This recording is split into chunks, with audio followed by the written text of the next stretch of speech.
Welcome back, everybody, to the unofficial LPL English broadcast, your home for the LPL in English. My name is Yanni. I am joined here by somebody who is new to the broadcast today, our guest, Doctor. Doctor, you couldn't have come at a better day because you get the LPL sampler, as I like to call it, right? With our first game being IG versus FPX, a team at the top of the table, riding a hot streak, doing very well versus FPX all the way down to the bottom, not doing so hot. And then you get a Nirvana game later, dude. How lucky are you?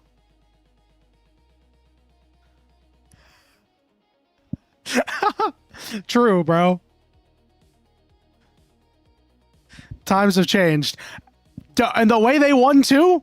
Nah, bro, they could have very easily been 0-11. It is very interesting to note that they did beat IG today. One thing that I do want to talk about, though, is our standings, because, listen, we talked about how FPX is kind of down in the dumps. Well, we got to kind of talk about how bad it's been for them, really, because it has been brutal, Doctor. I mean, these guys are just, they're 1-10.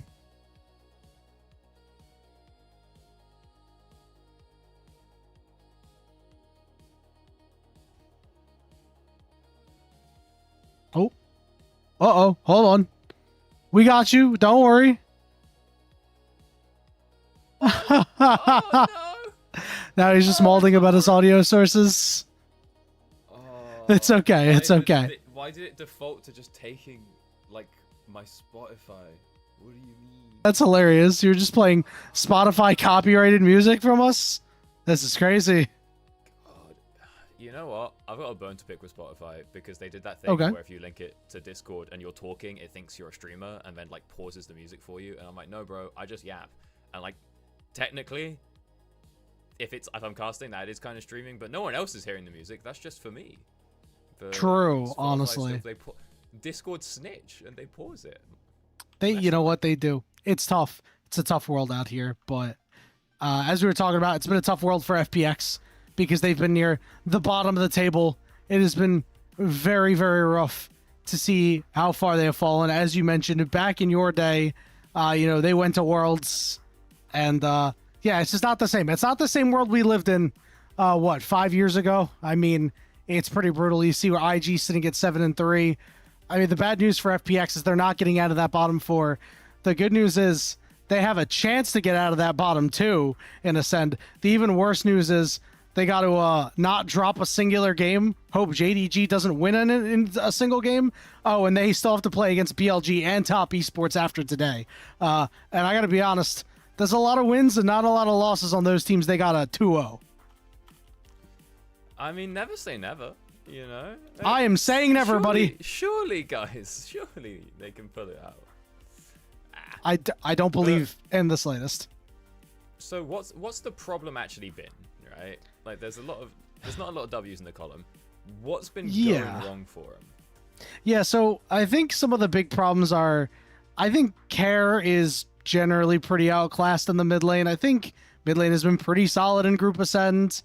I think that while Jachi and Jue are a really strong bot lane duo and really good individual players, I don't think they've really meshed together super well yet. And then, of course, you've got the jungle carousel that's kind of gone on for FPX. It has not been ideal.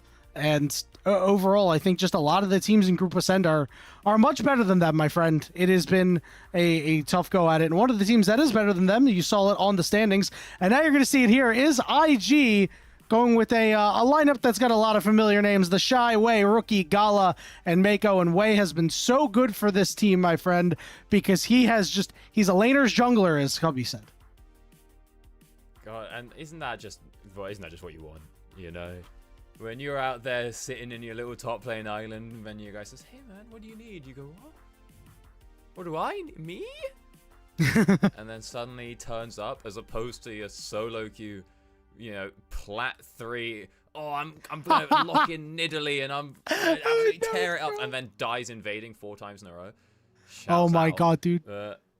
Dude, Wade does get it done. But let it be known, it's got to feel bad if you're the only guys to have lost to there's a team with 1 win and it's against you. You're like, yeah, man. I don't know how how people feel when they lose to me. and I'm Oh. assuming it's similar. Like, Yeah, bro. I know that people feel the same way when they lose to me because, dude, I don't have any skill whatsoever. But IG have plenty of skill, but FPX outskilled them and were able to kind of shock them when it came to the back door that ended up going through the mid lane. So it's technically a front door, but it doesn't matter. So there's just something about IG and back doors this year. I don't know what it is, but there's also something about the man in the top lane, the Shy. The Shy has been so damn good this split.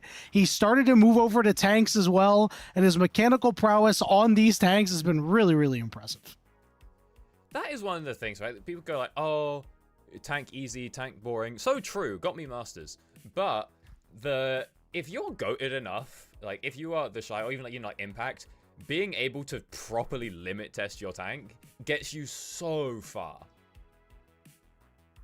Yeah, honestly, you get so many spell rotations in, and of course, when they're on impactful champions like this Ornn, like we've seen so many Scions come through, getting in these rotations, disrupting the team fights. If you happen to get on top of the carry, I mean, 2 rotations is probably going to kill them because you're a tank and they're an AD carry, and that's just how it works in 2025. Dude, that's how it's worked for a while. Can you tell that I'm bitter? Yeah. You say 25. I miss the good old days of the full Magic Pen rune Zac where you could just one-hit an ADC. But, God, bro. like, a good example, think about, like, Worlds last year, right? And you go, okay, Faker, he's the GOAT. What's the pick? When you think Faker Worlds, 2024, what do you think? And I was like, yeah, bro, Galio. You're like, what? Yup. That's not what he does at all. But I think it's kind of insane because you can mention a couple champions. You can mention a couple champions like that.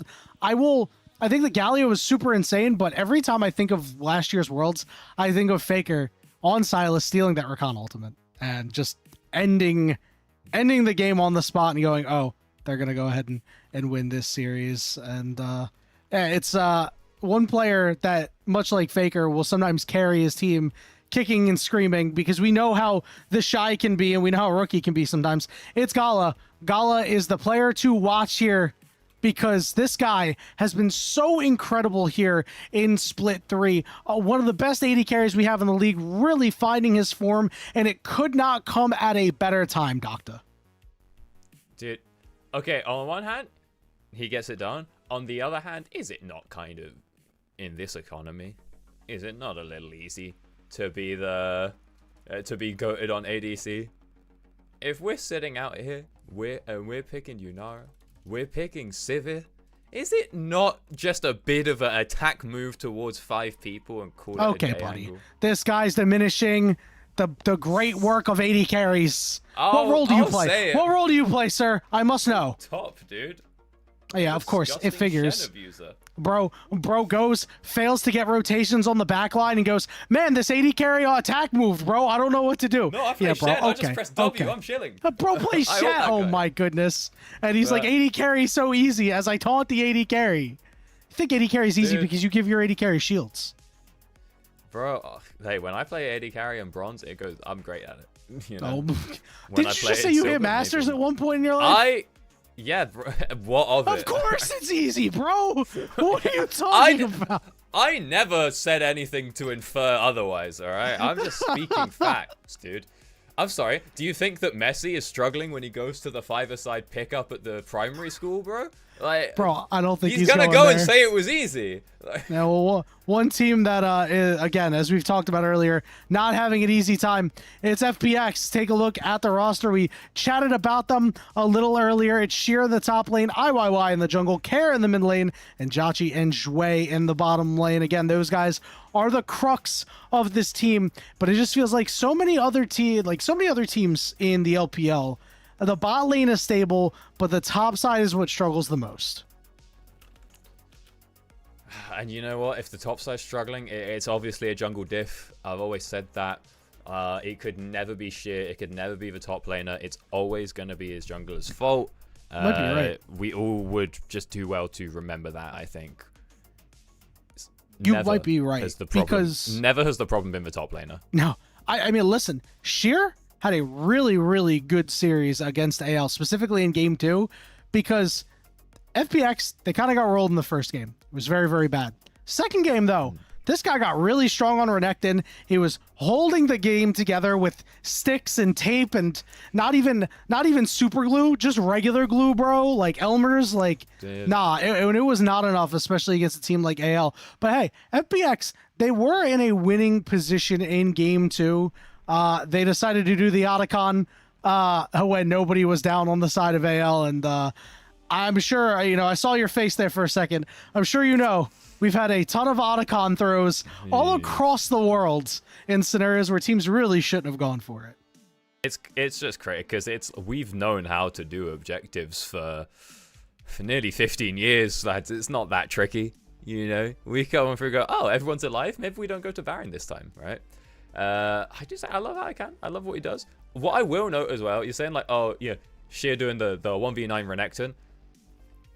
Can you name one time that someone had a huge pop-off like performance on the Renekton or the Gnar, or maybe like the Wukong top, and was actually like the reason the team won? Because the characters, they're good when you pick the that sort of early game, that top lane bully, and then every time it's always the same story. It's like, oh, Sheer was going crazy on the Renekton. He was fighting for his life to keep his team in the game. Didn't get his team to win though.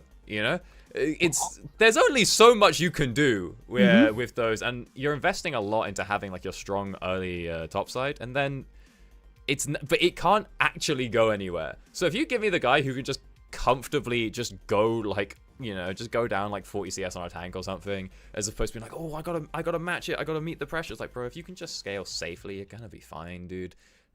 Unfortunately, you're versus the Shy, so this might be easier said than done, but I don't know. If the hopes and dreams are on like a Renekton or a Gnar or something, it was a tough game for him to play, right? He's laning into a Gnar. He's solo. He got a solo kill in that game on Flandre, by the way. But then like he gets so strong, right? And then he has to play into a Jarvan and a Rakan as a Renekton. Like, okay, bro, have fun, dude. Like, and oh yeah, by the way, you got to get to an Azir. Like, what's a man supposed to do? Oh, the guy in the Renekton Gnar lane, he had to deal with an Azir? I don't, like, my casts are increasingly, distance apart at this point in my life, and each time I come back, I go, okay, what's the meta looking like this time? And the great thing about League is that there's been many metas over many years, so there's a bit of a cycle to it. So you see something like, oh, that's not new. They actually did that 6 years ago when it was like Ardent Meta or whatever. That hasn't been the case for the last, I swear, 5 years. We put in Fearless Draft, and we're like, oh, we're going to see some variants. The first game of Fearless Draft that I cast was Renekton Ornn top lane, and the Ornn was like the B5 or the R5 pick. I'm like, what are we doing? The whole point of this was to get variety, and you've just told me about a game that had Renekton, Gnar, Jarvan, Azir. What? Was that last week? Was that last month? Was that last year? Was that last decade? It's been the same game! I'm crashing out already, bro. We haven't even gotten to Champ Select. No. You're so right. Do you really want to know when that game was? Bro, it was yesterday or something. It was Wednesday. It was Wednesday morning. Oh, it's a horror. You're so right, bro. It's like oh man, the only thing I can equate it to really is fast food. Now, it's not just because I live in America or my classic American moment. It's like going to Taco Bell and getting a burrito, and the next day going to like Pancheros and getting a burrito. Like, you're still getting a burrito. You're still getting a Zero on one side, Renekton on the other side, stock standard stuff. We are still getting it, but sometimes things, you get to game 3 and we're like, ooh, we get to see something a little bit more creative. But game 5s and 4s is really where it shines. So. It's just more so you don't see the same damn comps every best of 3, right? You had teams that were... It sounds like we do say... Oh, I wonder what ADCs we're going to pick today. Is it going to be Kai'Sa? Is it going to be Jhin? What are we saying, bro? Is Yunara possible? That one's new, but like it's still every game. That one is new. Oh, bro. Oh, I wonder if anyone's going to pick Ezreal today. Oh.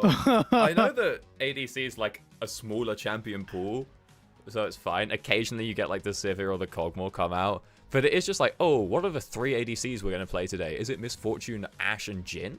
It's just like, yeah, man, sure. Daring today, are we? Oh, I mean, listen, if it's Ashe... in this game for a decade. Ashe would be a bit of a surprise. She's fallen off since earlier in the year. Do you not remember like Worlds?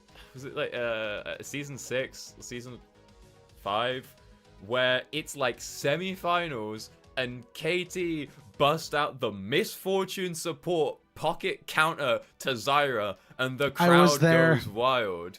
SKT and what do we rocks. have now? I was what there. Do we have now, bro? It was literally 2 hours north of me.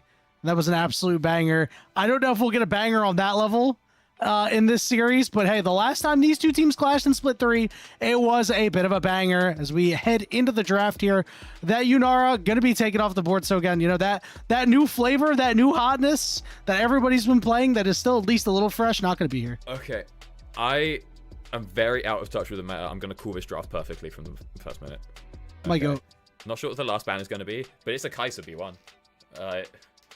They're going to first pick the Kai'Sa. This has always been the case.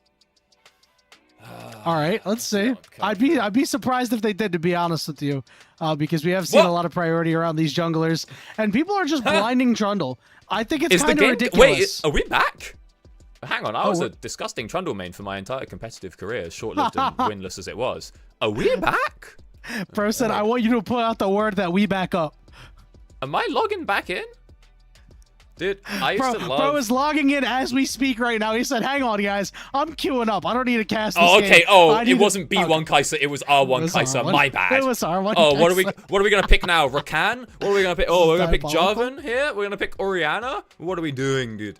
We're going to pick our other dive buddy, Wukong. Oh, we're going to pick the other one. Someone's going to pick Orianna. Someone's going to pick Zia. Someone's going to pick Corki. Someone's going to pick Rakan, oh my god. probably. Bro is so right.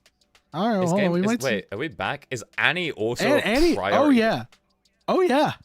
What has happened? Is the game gone? Listen, bro. I can't even say this is the power of Fearless, right? Because it's game 1. But, like, Annie, after her buffs, you know, getting that extra magic penetration just as a passive percentage every time she ranks up her ultimate. Yeah, bro. Yeah, every time she ranks up her ultimate, she gets 5% magic pen. She does need that, to be fair.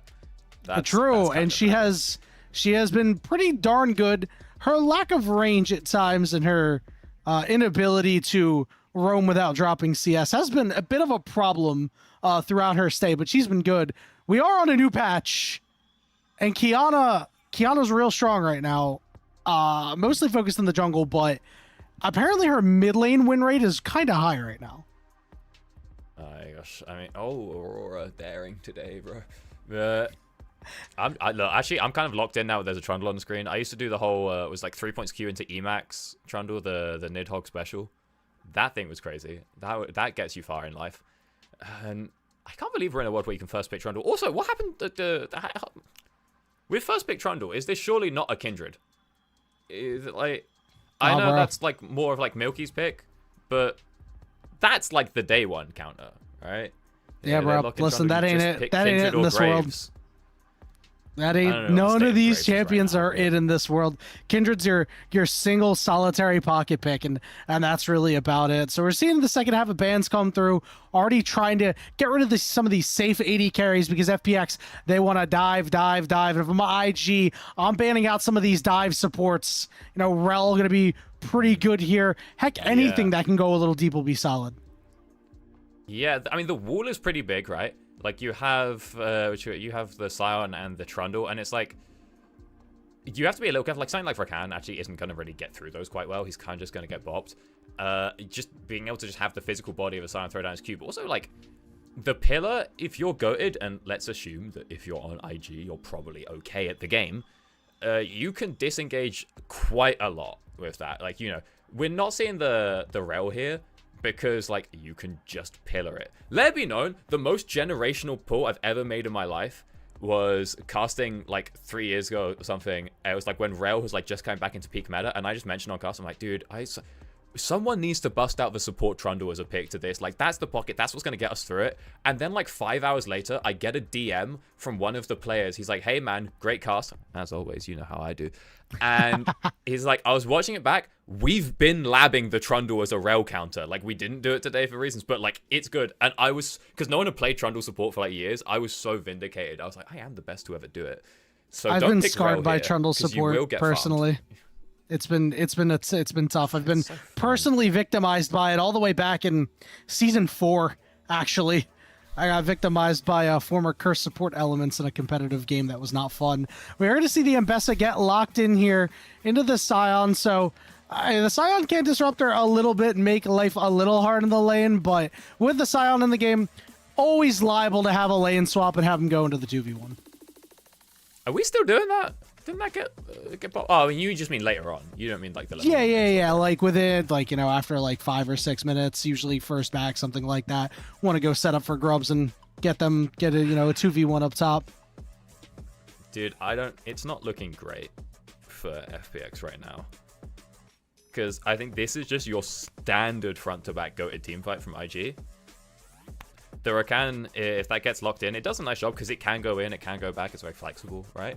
And that's kind of what you want as a front-to-back team, you know. You need to be able to pull the trigger, which you can do with the Annie, and you can do with the Sion. But at the same time, you kind of need to be able to slow things down. And having a flexible Rakan is always sick with it. But don't do it. I just said you're going to get pillared. Vindicate me. Vindicate me. You have an armor passive. You're just giving him 3 points. He has no one else to ult, so like you are kind of just giving him 3 points. You're going to get your aftershock. You're going to go down to minus 20 armor. You're going to get pillared. You're never going to hit and engage in your life. You're going to jump in. You're going to lose all your armor. You're going to get pillared, and then you're going to get 2 hit by auto Q. It's a horror. Oh no. Look, the Why don't you tell me how you really feel? The Trundle's not support, so do you reckon maybe do it in lane? That's fine. Because, hey, the Rel versus Rakan in lane is okay. But the problem here is, like, for FPX, this is a dive comp. But you don't have the big dive. Like, Ambessa goes in on her own. She's going to get, like, one guy.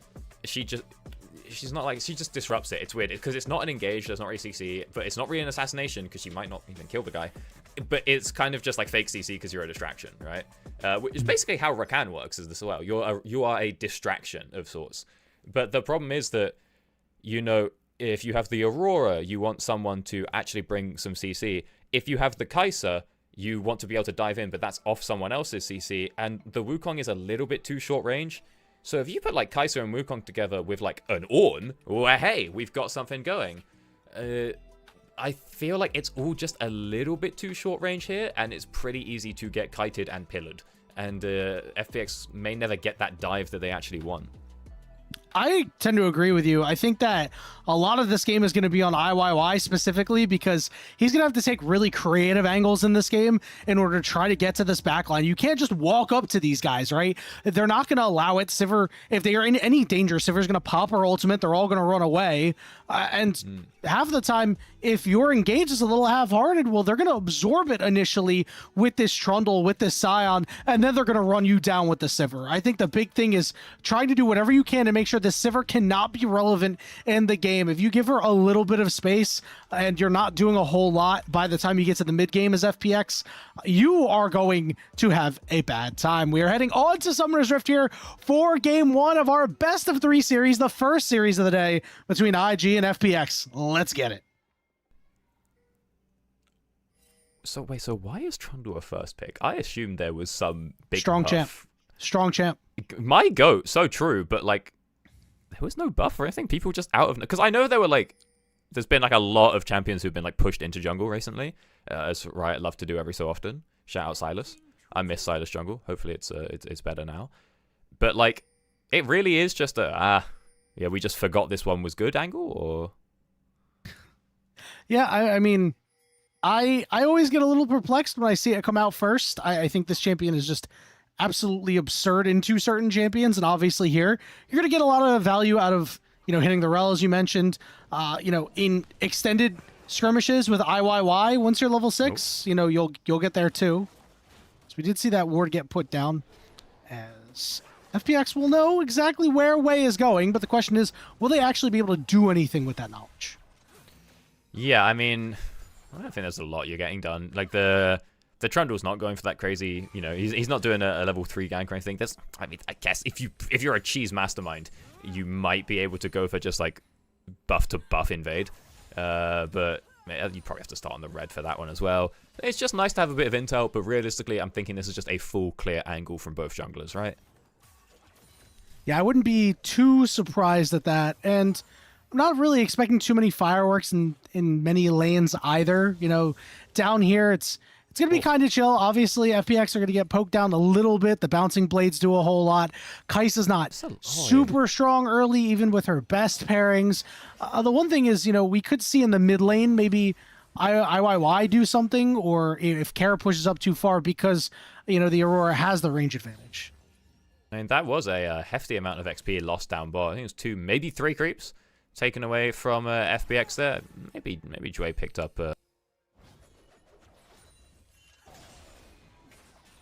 He's down about half a level right now.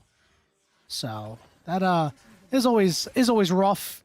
He's down 10 CS as well. It's not the greatest of starts, but again, it's just something that you expect. And, maybe we'll see some of that disruption come out from IYY a little bit later. Sheer just hanging around. Again, we mentioned that Sion can really put some pressure down on Ambessa. I mean, it's probably still better than a 2v1 for your Ambessa, though. I'm gonna see. True.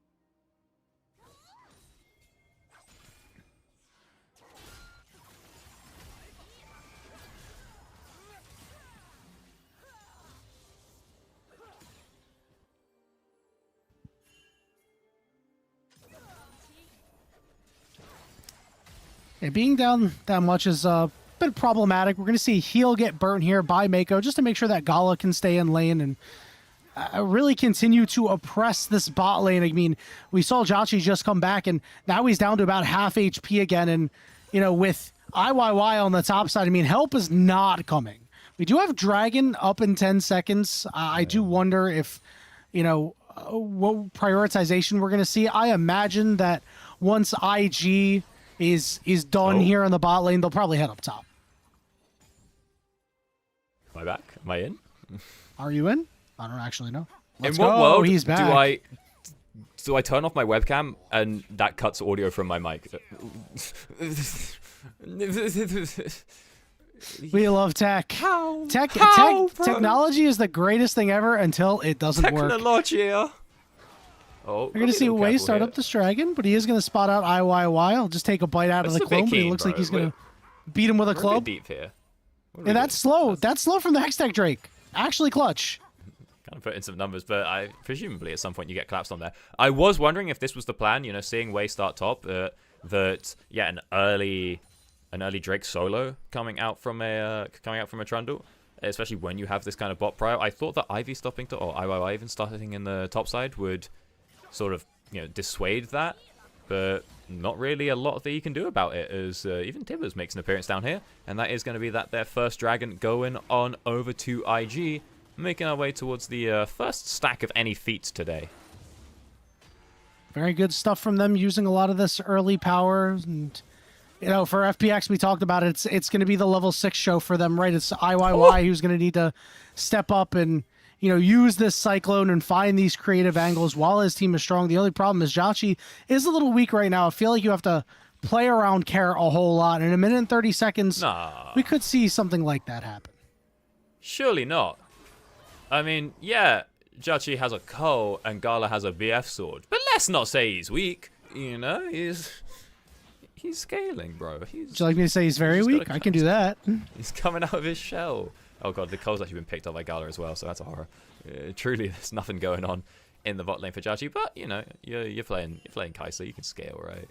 Surely. Yeah, you just have to hope that you hit your critical mass before the Sivir does, right? I think that is one of the biggest problems in this particular game, right? This means that you're going to have to feed Jhachi some kills or really find a way to kind of get him even on CS. And given the fact he's down here against a level 6 rookie who has Tibbers coming up soon, I don't... Level 7 scary. now. This is not Bro, good. what are we doing? Jhachi, Why are you there?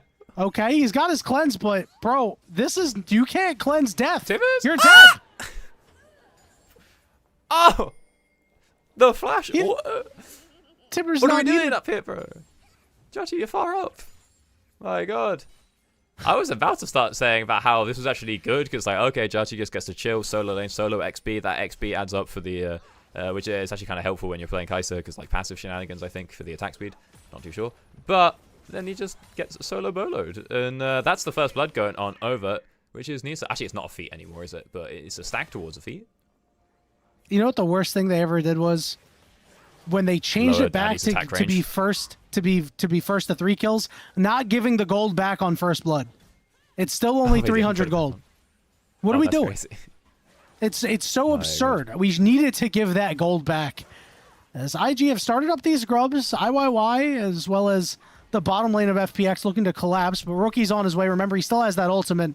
As they want to monopolize these grubs, IYY is stuck in the back of the pit. The subjugation is on him. And that's free. PX looking for a way in, perhaps. I think this is ill-advised, Doctor. Big smite. Hey. It looks like they'll be able to get all 2, I should say, out of 3 for IG. Is a nice stun onto Care with the knockup and the charm, and they do not care. He is dead. It's a second kill for IG. I mean, we can't be walking up towards the trundle. It's a little dangerous. You see, Ivy just gets stuck in the pit. He's forced to W out. That's a grub going on over. Way playing it very close, not smiting the second one, but does manage to secure it, and then he picks up the third as well. So that's all them stacks going on over. Very, very nice. And once again, yeah, stacks towards feats. Pick that up, pick up a kill. We can all be pretty happy with that. I have an insane nitpick, but I bring it up every time because it is worth noting. I don't know if it's still bugged. It used to be bugged, and then they fixed the bug, but they didn't actually fix the full bug, so it was still like half bugged. If you are playing ADC, go and hit the Drake or the Grubs once. You will get a full stack of your Legend Rune. It used to be that you would get, like... It was bugged, and you would basically get, like... I think you got, like, 2 stacks for fighting... You're only meant to get 1 from, like, all 3 Grubs, but instead you would get, like, 2 or 3 from all 3 Grubs. And I'm just saying, if you're an ADC... Because Gala, he didn't hit the first one. He hit the other 2, but I'm just saying...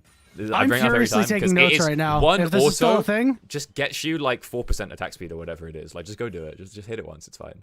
Dude, this is what's gonna get me into Diamond. Thank you so much. I'm gonna take that into my solo queue games, my bro. Very much appreciate that. We do see go hit it. FPX trying to slide in here and cause problems for Rookie, but it's a lot of wards down on this bottom side. Oh, see Care showing. They fixed the bug partly, but you still the first one you still get it. All right, Mako just saw IYY recall here. Rookie still has no idea that Jouet is here. This could be problematic, except they've turned it all around on Care. And Jouet said, yo, bro, I'm sorry. I am out of here, my friend. Trying to say, wait, Care, bro. Care, what are we doing, bro? Oh, no, it's a disaster. Jouet is forced to flash away out of the play. Oh, man, look at his face, dude. He knows he did it wrong. Bro, ooh. It doesn't, because he was running away. He was walking away, but then he goes back in. It doesn't make any sense, but that's kind of how it works. Oh, bro, that's so brutal to see. And we see Gala trying to kite down and avoid IYY at all costs. This next dragon is up. We are seeing a recall come out of Rookie here, but a teleport if he wants, and it looks like he will head down to the bottom side with a recall coming out of Jouet. It looks like IG will be able to claim the feat of monster slaying here and secure feats. All right, hold on. Right. Public execution on the Shy. Doesn't look like it's actually in threat of a kill, though. I have to be a little... Actually, yeah, I say we have to be careful. We don't. He's got TP and he's cleared out the way. He's fine. See, I mean, is there an angle here the IYY is going to dive? Oh, they just cancelled the recall? Oh, okay. I was like, yeah, surely we're not diving in when he gets back. The Drake is secured, as are those there feats. Sheer, you need to crash that wave very quickly and actually cancel. Oh my god, Shy cancelled his own recall. All right, let's see if the Shy can hold. He did burn the flash here. He will go down. Oh, that's big brain. Oh yeah, hold on. He's chasing down IYY. IYY. Hold on. He got the movement speed on the Shy. Oh, he's so close. but IYY will escape with his life. Don't know if we could say the same for Jue, because he is very, very slow when he's off his horse, and he's getting beat to death by a big thunder stick, as he will fall. My God. I'll say that's, you know, tell you what, maybe this IOI guy's also up here for a reason. Smart move. You know, only needs one stack of the ult, and then saves the second one so that the clone can knock up the Shy when he goes into that zombie form. That's pretty big. That's what gets him out alive. So, you know, keep an eye on these little things, fellas. But bot lane have been pushed on out, and you know, we've got, even though it's an Annie, it's also a Trundle, and I don't know if you know, but even when he's not in the top lane, that guy's pretty good at taking turrets. So we're going to force that one down there, get a lot of plates coming on over to both of them. And is that the first turret? Yes, it is. That first turret gold as well. And the lead is only continuing to grow for IG. 3,000 at 13 minutes. You can't really complain about that one, especially when you have all of the neutral buffs as well. Yeah, no complaints here, right? Gala is getting to scale. He's up about 1,000 gold. Rookie is just diffing care in the mid lane right now. And FPX haven't had that opportunity at any of these objectives to really make that big team play that we were talking about, where it's like, hey, we're going to use, you know, all of our ultimates, and our AD carry might just be there for a little bit of extra damage, right? But they have had no opportunity. And Doctor, I fear that by the time they decide now's the time to team fight, I mean, IG are just going to be even further ahead than they already are. I don't even know if FPX win a team fight now. Yeah. That's kind of the issue, right? That it's so hard to get into that position. But that position is your entire game plan, is the red will not be stolen away. But as I was saying, you know, before the game even started, you have this dive comp, but you don't really have an actual good way to dive. It's you kind of, everyone's just a bit too short range. You needed someone with a little something extra, like a Jarvan instead of the Wukong, and because of that, you're not really, because you know, when you're a pick comp, when you're a dive comp, you can pretend you're a pick comp sometimes and use that to catch people out, get a couple of shutdowns if you can find them, just get yourself some breathing room. That's not really something that FPX are going to be able to do in this game, because again, first things first, you have to have map control to be able to get vision control to make those picks. But even if they could in this game, you just can't really reach anyone. You jump on Sivir, there's going to be a Rakan there. You jump on Rakan, he's out. You jump on Annie, you get Tibbers and die. And you jump on the Trundle or the Scion and you don't kill them, you get pillaged, you get knocked up, it's over.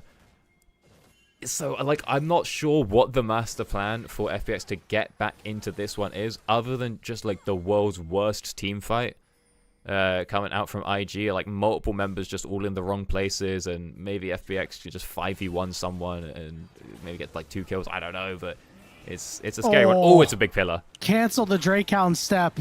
He's going to use the public execution, try to kite back and dash back to his turret, but he is out of energy. You can't escape Trundle when he's got his frozen ground.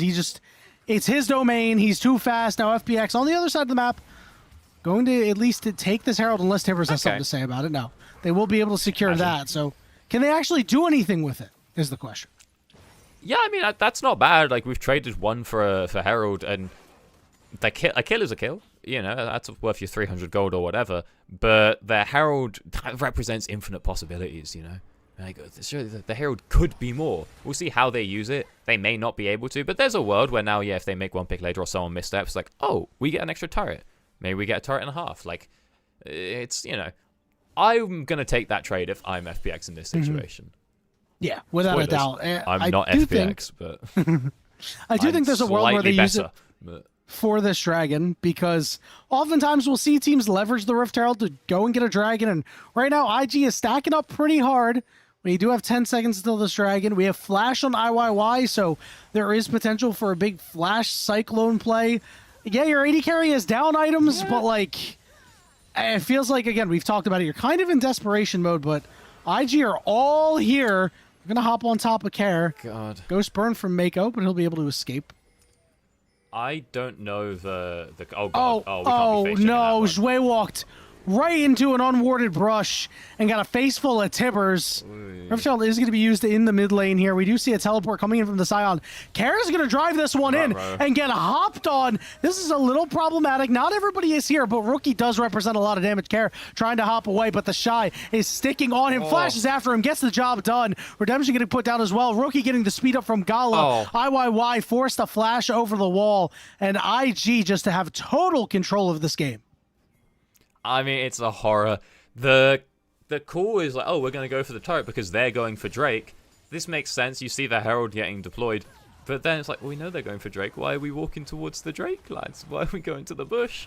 It's not great, for Jachi there, or Drake, whoever it were. Somebody's face-checking, somebody's dying. And then you know it's bad when the Aurora can't run away. That's kind of the whole champion. But I think possibly the worst part of all is just at the end there where IYY has to flash out. Dude, I think if you're IYY, I think you just firm it and die there, because you were saying, like, the Flash Cyclone, I think that's one of, like, the only long-range engages that they have. And you are really going to need that thing. And in 5 minutes, a lot can change. And I think I would rather have had the opportunity to just be able to flash in versus, saving less than 300 gold. And the worst part of this was a 3v5. Like, this, Yeah. Sivir and Trundle aren't even here. And that's, like, the damage, guys.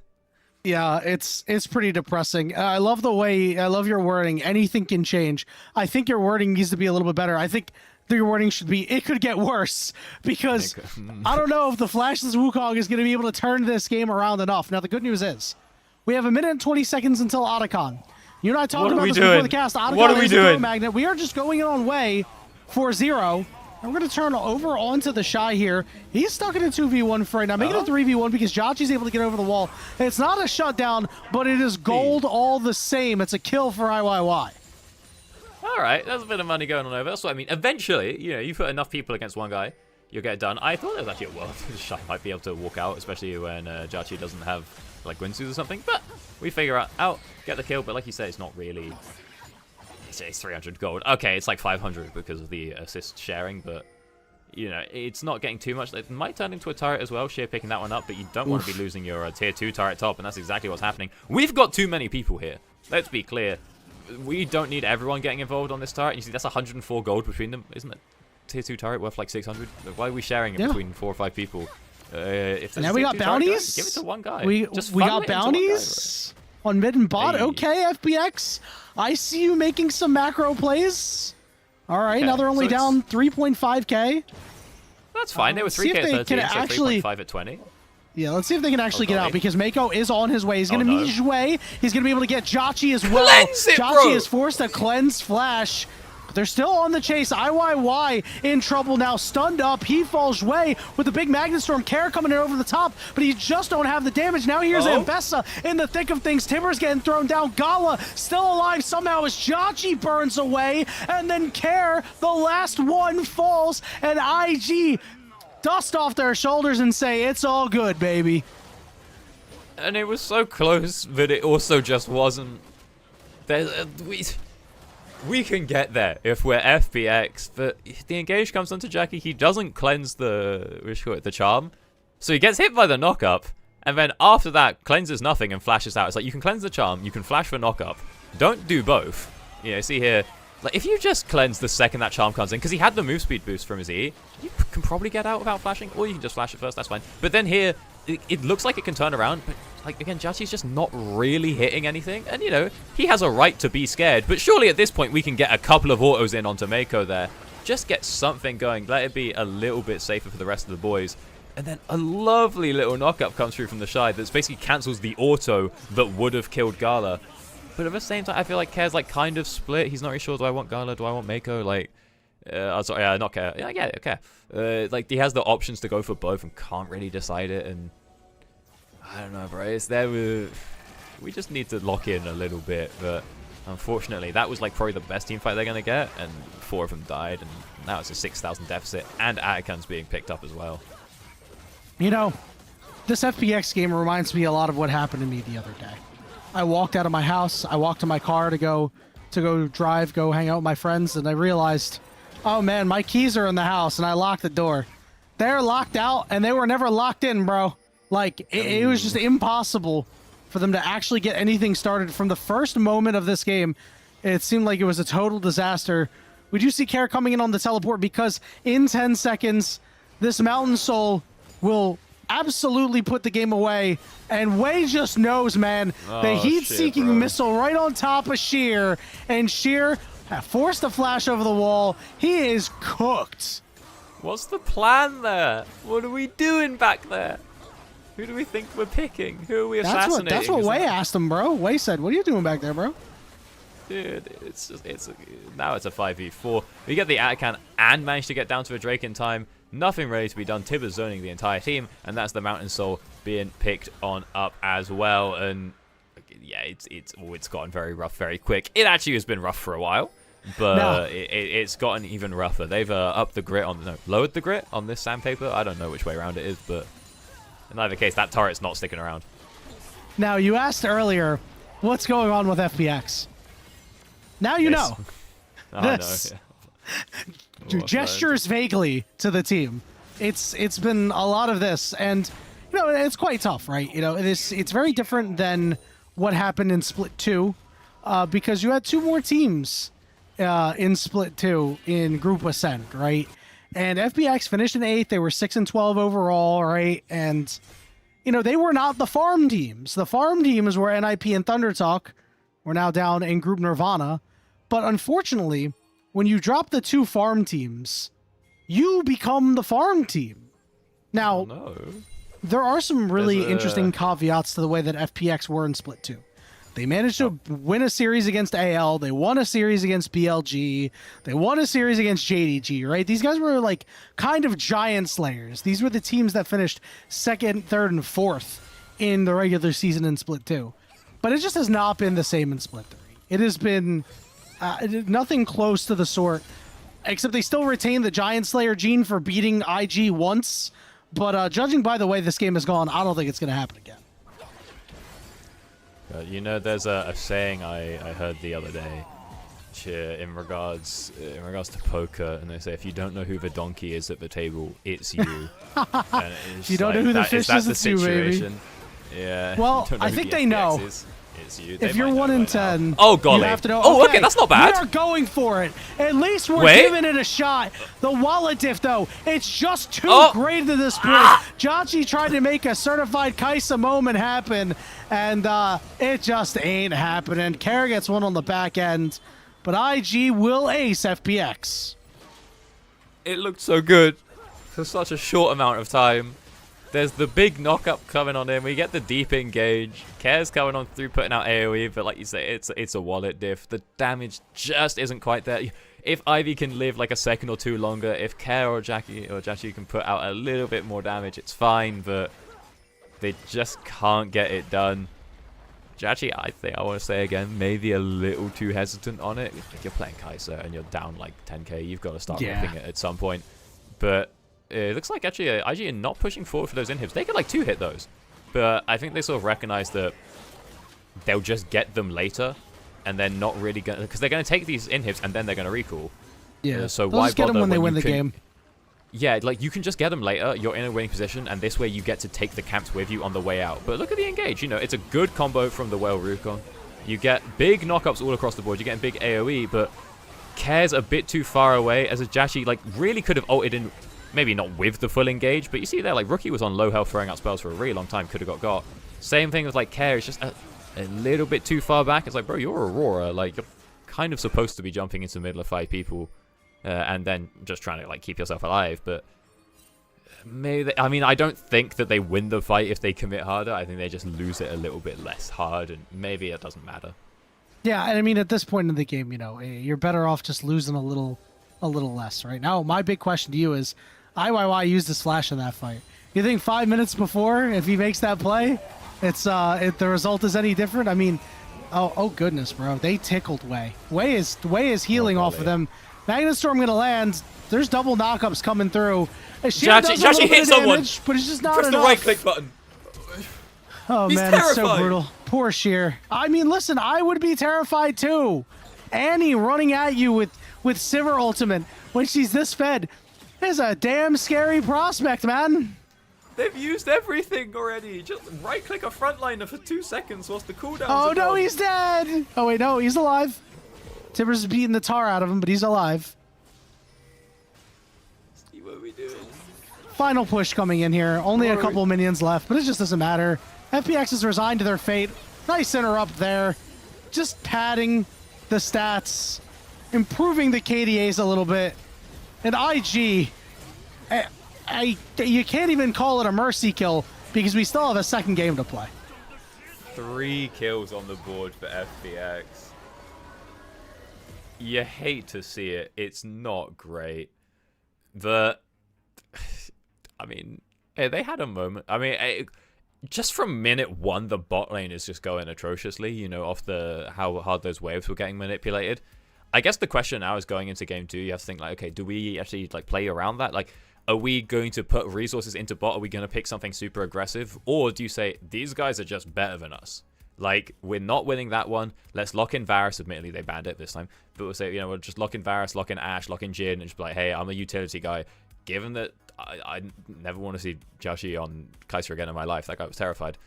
Give him something where he can just sit far away and throw a bit of utility out. You know, like...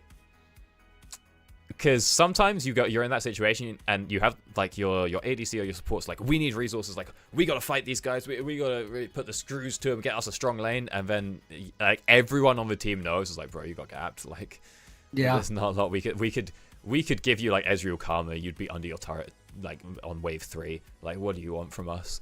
But the question is like, is it true? Because sometimes they say, give us the resource. You say, fine. You give them like Ezreal Karma, and then they are just up like 6 waves. Is that going to happen with FPX, or are they going to sort of take the back foot? I'm not too sure. Yeah, I'm not either. They got to pick one of those options. They got to do something different. They have to. I mean, it's so tough, right? They're playing against Gala and Mako, who I've just been really, really good here in Split 3. Gala especially. And, I mean, Jachi is, you know, a solid young player who has had, you know, some issues this year with like team stability, but this game was not a good indication of how good he can be and how good he's played at earlier points this year.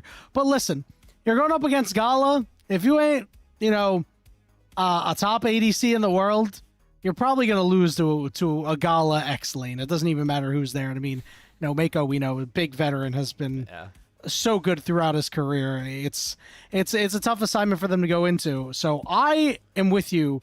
I don't think they should be getting any resources. I think we need to invest in Sheer. Now, Sheer's going up against the Shy, who is playing like one of the best top laners in the league. But I believe in Sheer. Did you see that guy this game? Trying so hard to do whatever he could. God, this gold graph is so rough to watch. The kills, everything. You know, all right. If you close your left eye and then you close your right eye, it doesn't look so bad. It looks okay. All right, I'm seeing the vision. All right. Are you? I tell you what, it's kind of. If you're seeing the vision, that's crazy. I'm still seeing the blue line going up and to the right. I hate to see it. I really do, but it's kind of burned in there. No, but bro. I've been saying that we should invest in Sheer since I did the sheep herder quest in RuneScape in 2006. We need those things, or these sheep are gonna be covered in wool, and I'm not getting my 50 GP from Farmer Fred or whatever the reward was. But outside of that, I'm not too sure if we're investing in shit. We have to invest in someone though, right? You hate to see it. Oh, that was a rough Not one. care, bro. Ooh. And like I don't like bullying players or anything like that. That's not my style. These guys are infinitely better than me, but that was tough to watch. That was a tough watch. And I mean, he knew it. We've all done it, right? From the greatest players in the world to the guy in Iron 4. We have all done something like that. Nah, not me. And yeah, okay, buddy. I would never have done that. Okay, buddy. Yeah, you know what? I've simply never misplayed in my life. It's been my jungler's fault every single time for the last 16 years. Jungle diff, right there. You're right. Admittedly, for like 10 or 11 of those years, I was the jungler. But other than that, it's been my jungler's fault the whole time. When your jungler is the one who says jungle diff and they know they got diffed, it is pretty rough. I do have to ask you, there's probably a lot of selections here. You got a player of the game for us here? A guess before the LPL makes their votes on it? God, I mean, he's kind of just a diffie across the board. Like, there was... I don't know who in bot lane was responsible for getting that lead. It was a team effort, surely. But that's the sort of the terrifying part about this one, is that I kind of don't, because everyone was just kind of doing their job right and playing the game right, and that's terrifying if you're FPX, because you're like, okay, who do we focus? Oh, all of them. I see. Like, there's, like, what can you do, you know? It's not just much. like, oh, ban out the Shy, or like, oh, let's just get an early dive on the Shy. It's like, no, everyone was doing it. Yeah. If I had to give it to somebody, I think I'd give it to Rookie probably. Listen, he got that solo kill on the bot lane on Jhachi, and you just knew that the game was kind of cooked from that moment.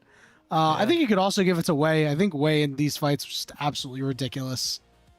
This guy just ran over everybody early on. It wasn't as flashy as seeing Annie blow somebody up, drop tippers on somebody's face, and just eviscerate their health. But he still had a really solid game for himself. It's just, can we give it to the entire team this game? That's what I'm saying, dude. I'll just know for FPX, right? I love bullying the players. Let's go. Because that's punching up. They are better than me and make more than me and have probably, like, presumably better lives, who's to say. So I can shout. Actually, I don't. Maybe the work conditions are terrible at FPX. Maybe they're being beat daily. What do I know? But what I will say is, like, clearly you can see that the vibes are off. They're a bit. I think they're aware that they're 1 in 10. I know we all promised that we were going to keep it low key, but I think something slipped through the cracks somewhere.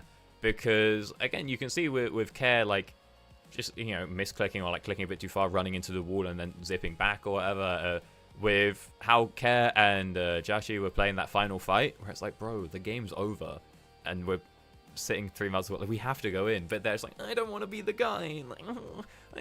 Like we're being safe. We're like, oh, yeah, I don't want to lose the game. It's like, bro, you lost the game 20 minutes ago. I know you don't want to lose another one, but we kind of need to lock in a little bit for this. So, that's not something that gets fixed in the next 5 minutes before we go into the third game. But maybe if there's someone, I would like to think that if that was a fixable problem in the short term, it would have been fixed in the long term. That is this entire split. So we might just be lining up for another one going on into game 2. Yeah, I'm a little worried that that things are not going to go the way of FPX. But you know what? One thing I'm not worried about is the wonderful support that has been shown to us by the fans on Coffee. If you'd like to support LPL English, consider becoming a Coffee member. Coffee is the best way to support the LPL English project because a vast majority of your contributions go directly to the show. A lot of the initial payments do go into upgrading the broadcast, like a lot of the different scenes that we've had and great art and stuff like that. But a huge bulk of it pays on-air talent and our content creators. If you subscribe to our Coffee, which will be linked in the chat, you can unlock perks like early access to content and the ability to ask interview questions for our unique on-site interviews. With that, we're going to go ahead and take a short break, and when we return, we'll see if IG completes the mercy killing of FPX, because they lead 1-0, and they're looking to make it 2-0.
Welcome back, friends, to the unofficial LPL English broadcast, where we saw a brutal beatdown. IG taking the Phoenix out back and sending them to the funny farm.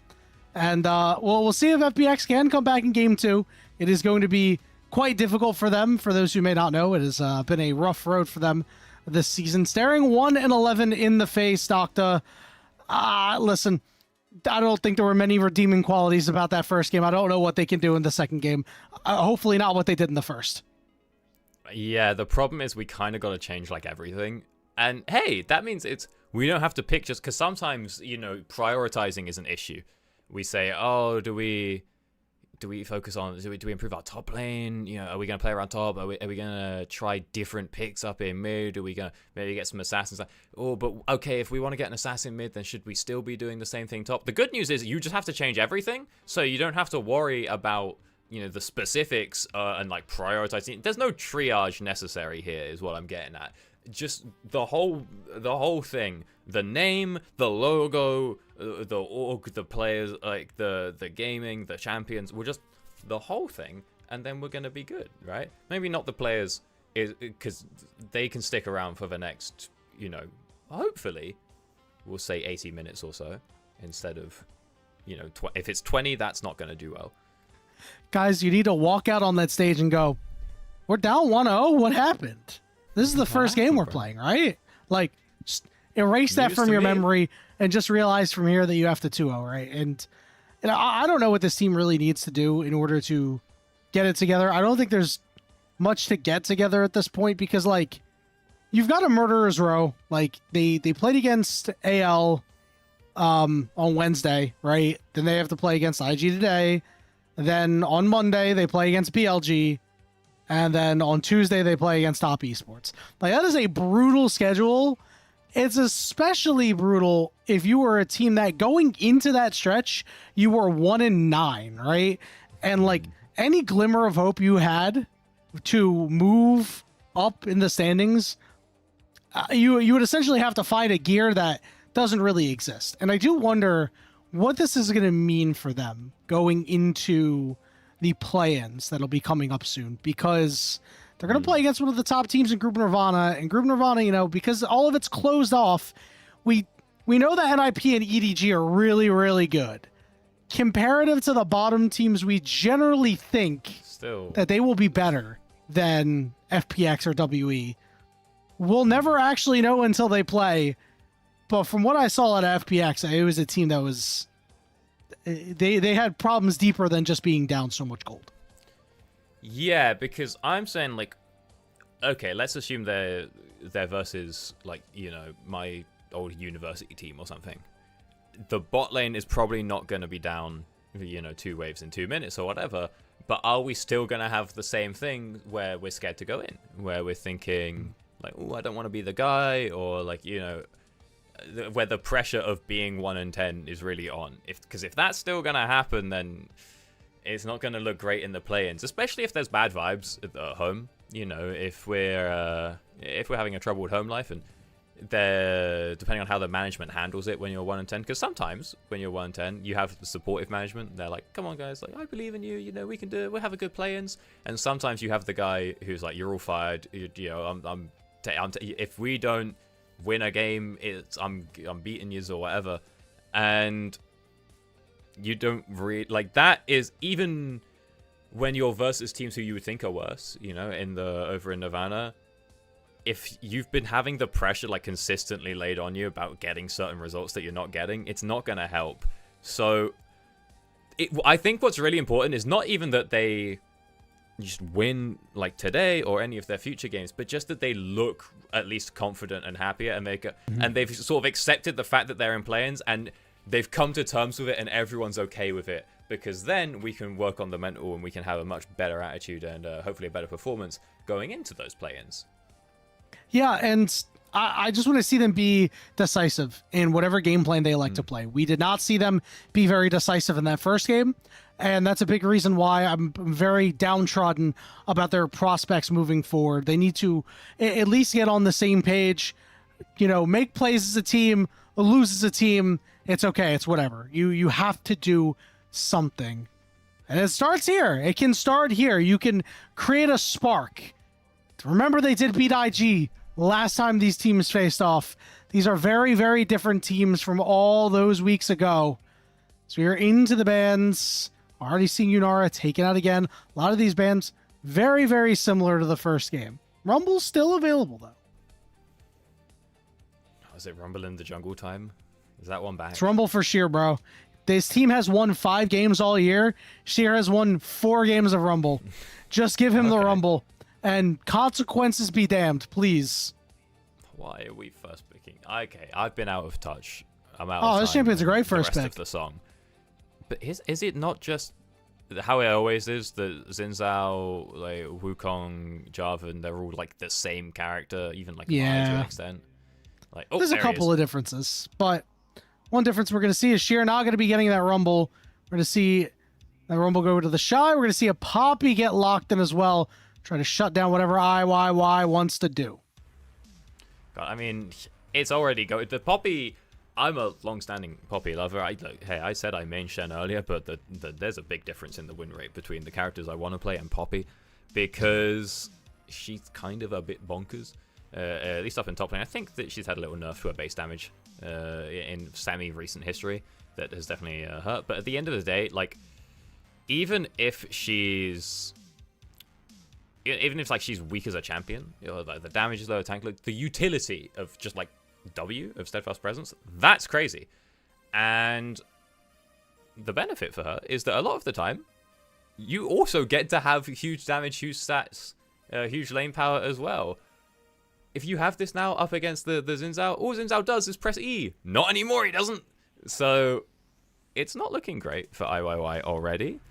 And it's very hard to have a bad lane for Poppy. The Gwen is admittedly not a great one, but you can still play it safe, and there's still always the possibility of throwing Poppy down into that bot lane as well. Just if you have a reasonable possibility, you can flex your support to R5 and just see what it is that Jachi and Jue end up picking up. I love this aggressive look coming out from FPX. I just wonder if this Poppy is going to shut down anything they want to do early, because Xin Zhao and Corky, very, very potent duo. I do want to see what they want to pair him up with. We already see the Silas getting banned. It was definitely a champion that I thought might have been potentially on the table here. I do wonder if we're going to see a Nautilus ban come through. I think that you just need some point and click for the Azir, and then something to give you some snap and engage, right? Get this Corgi, get this Xin Zhao on top of these members that might not have as much HP. Try to get some kills and run the game from there. I mean, the good news for IG here is, yeah, you want snap engage, you want something like the Ornn. You're not getting that into a Rumble. I'm trying to remember what the super secret Rumble pocket counter is. Is it Warwick, I think it was, that LS always used to talk about, that was like, you actually can't lose that lane. I can't remember. I don't think Warwick's going to fit into this, but I remember there are some like secret Rumble counters. With the Rumble being the secret Rakan counter, but Rakan off the table, obviously, here in this Fearless draft. But you are right that, yeah, we want like snap engage, and it's kind of pretty easy for IG to deal with it right now, because, you know, Rumble disengage is pretty goated, and then there's Poppy and Azir. We've locked in the Lucian, so an aggressive support is intended, and that's interesting because, you know, if FPX picks something aggressive as well, if they were to go for, I'd say, like the Alistar or Rel, neither are available, but, you know, humor me, you just send the Poppy down bot and we take a different jungler, and or you even take a different top laner and send the Rumble into jungle. If they pick like a poke support or something, someone who's trying to scale, then you take the Nautilus for yourself and you bomb it straight on in. What has happened here? Is that Xin Zhao mid? Bro, I don't know what's going on. It's Echo jungle. I'm being dumb. Are we sure? It could be. Or is it Gwen jungle? It could be Echo mid. I have no idea what the heck is going on here. But we are finally seeing something different come out from FPX. Okay. They are finally throwing curveballs into the equation. We have an Echo locked in, and they have not stopped the draft. They are playing Echo. Okay. If I had an Echo if I had a button that was like emergency, get everybody on the LPL broadcast here and see this, I'd be slamming it right now. It's Xin ADC. I've figured it out. It's Echo jungle. It's Xin AD. It's Corky mid. Xin Zhao Nautilus goated lane. Imagine. I don't think. From what we've seen last game. I don't know at this point. Okay, it's Quickie Bot. Is it Gwen jungle? Is it Guangle or is it I was praying for Xin mid, and I'm like 3 years out of date on this, but Xin mid is a bit slept on as an anti-assassin pick. Just throwing that one out there. Someone plays Zed, you just win the fight. I don't know what to tell you. It's sick.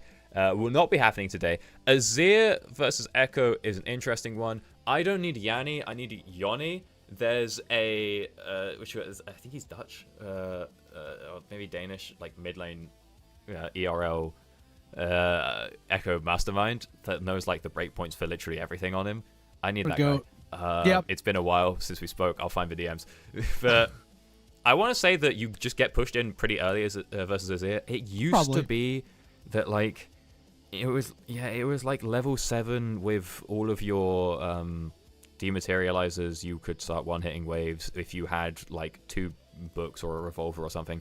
But we don't have demats anymore, and the builds have changed. Presumably, there is a point where you can very quickly and easily clear the waves as the Echo. But if we look to the rest of the map, you know, if we're not too invested just in that mid lane specifically, because we'll get pushed in, that's fine. The team fight angle is pretty strong here, you know, for this here Echo. If you have the Nautilus is the primary engage, the Xin follows up, and then they're stuck in the Echo W. So there's a lot of total duration of CC. There has to be a specific order. You know, the Echo can't really go first unless you have a goated flank or, you know, a very good vision control. But if you get that sequence that's like Naut, Xin, Echo, it's gonna be hard to lose a team fight. And crucially, you're locking everyone down for like 5 seconds. Your Gwen's not here. She's out. She's pushing the side lane, and you've still managed to like get a kill in that team fight and then get out. We have Echo mid lane. We've got Hail of Blades, Echo mid lane. The Hail. Take a look at the summoners here. Taking a look. We have Exhaust up on this Gwen. Nothing too surprising over on the other side here for IG.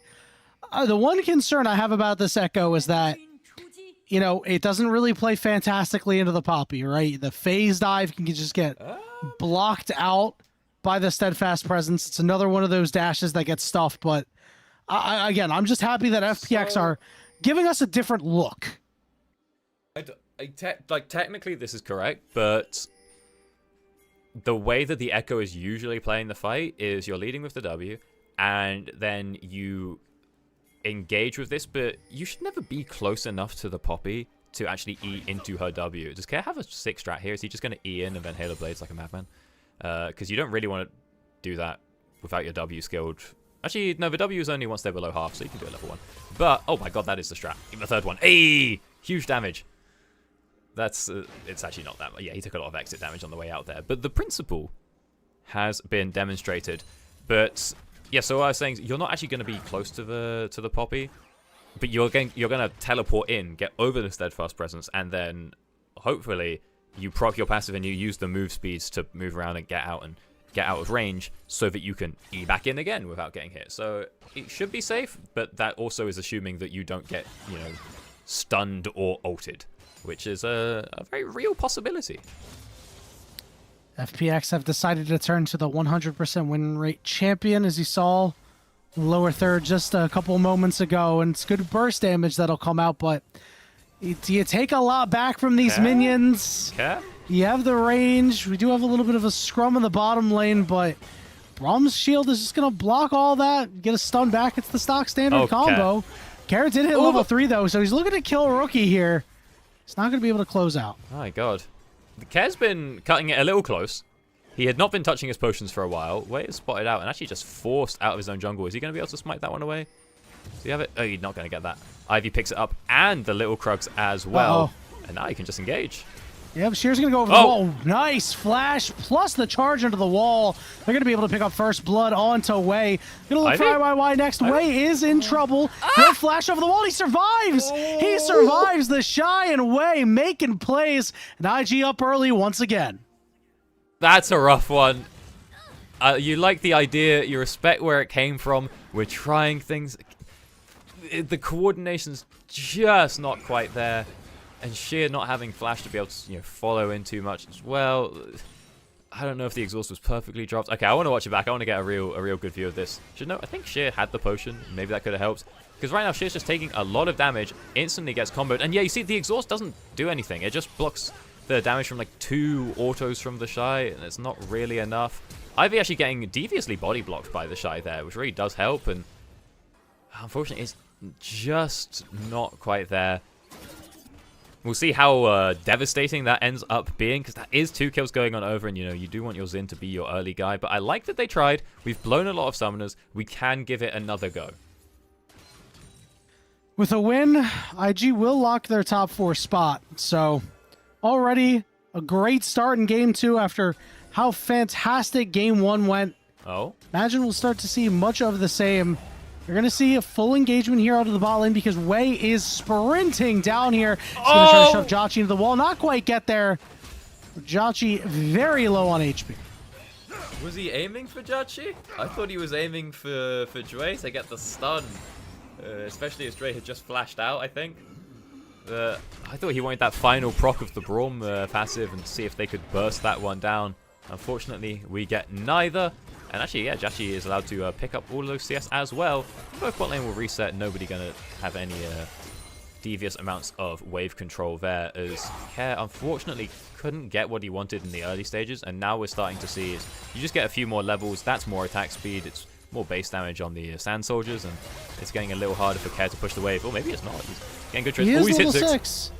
Yep, we're going to all-in Rookie here. He got a little bit of damage down, but ooh, not all that much. He did keep the ultimate in the back pocket. He has not ranked it up yet. He's doing the thing.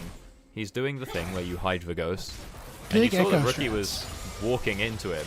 It's like, ooh, you don't want to be walking after that that echo. Oh, gotta be careful here. Oh, he might need it. Oh, devious. He knows he's safe and can clear out the wave and reset.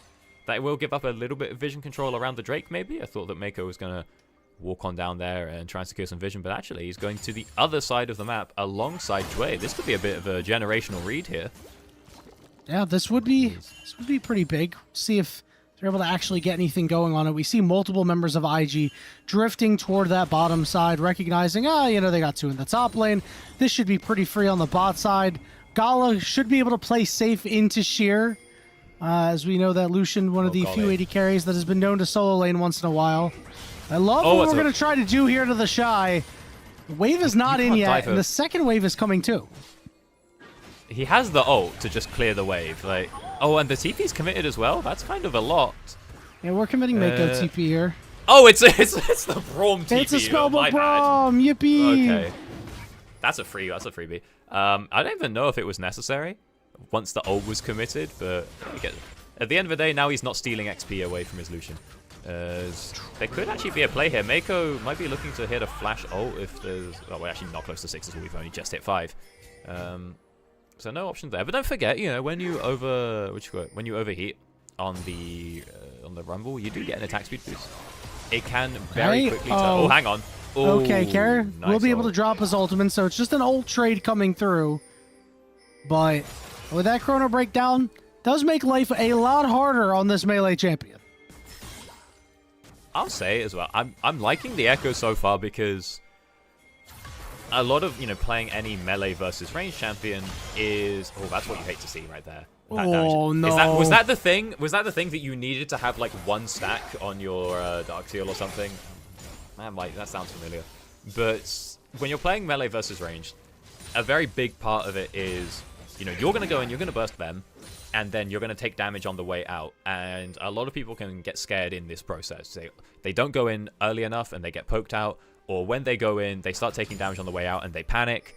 And we're not seeing that from Care at all. Like, he's getting relatively low in some of these trades, but he knows that I'm going to go in, I'm going to hit my Q, my E, my 3 autos, I'm going to use my shield appropriately, even if I don't get the stun. And so, clearly he's comfortable on this character, he's comfortable in this matchup, so I'm excited to see what he can do later on. Even the Hail of Blades, like, that's a more advanced level of tech for an Echo player. You know, you think I love this. The average guy's just try to attack Care again. It's going to take a lot of damage. His teleport's not up yet, which means we'll have the man advantage. FPX does need to do something up here while they have IYY. Not on vision either. Looking. So it looks like he's just going to go in for Mako here. Not going to get a whole lot. He'll get stunned on the back end. Culling not going to land. Hook goes down, and they're going all in, and they manage to take out Gala. Mako trying to fade down to get away. Flash, hop away, hammer two. The man advantage to FPX. Okay, they get the one. Keep an eye on the bot side, though. The Shy has ulted to clear the wave, and I think his teleport's coming up to maybe make his way up to the top side there. He really want that proxy. Is he just going to walk? I don't know. He's hit a generational proxy down on bot lane.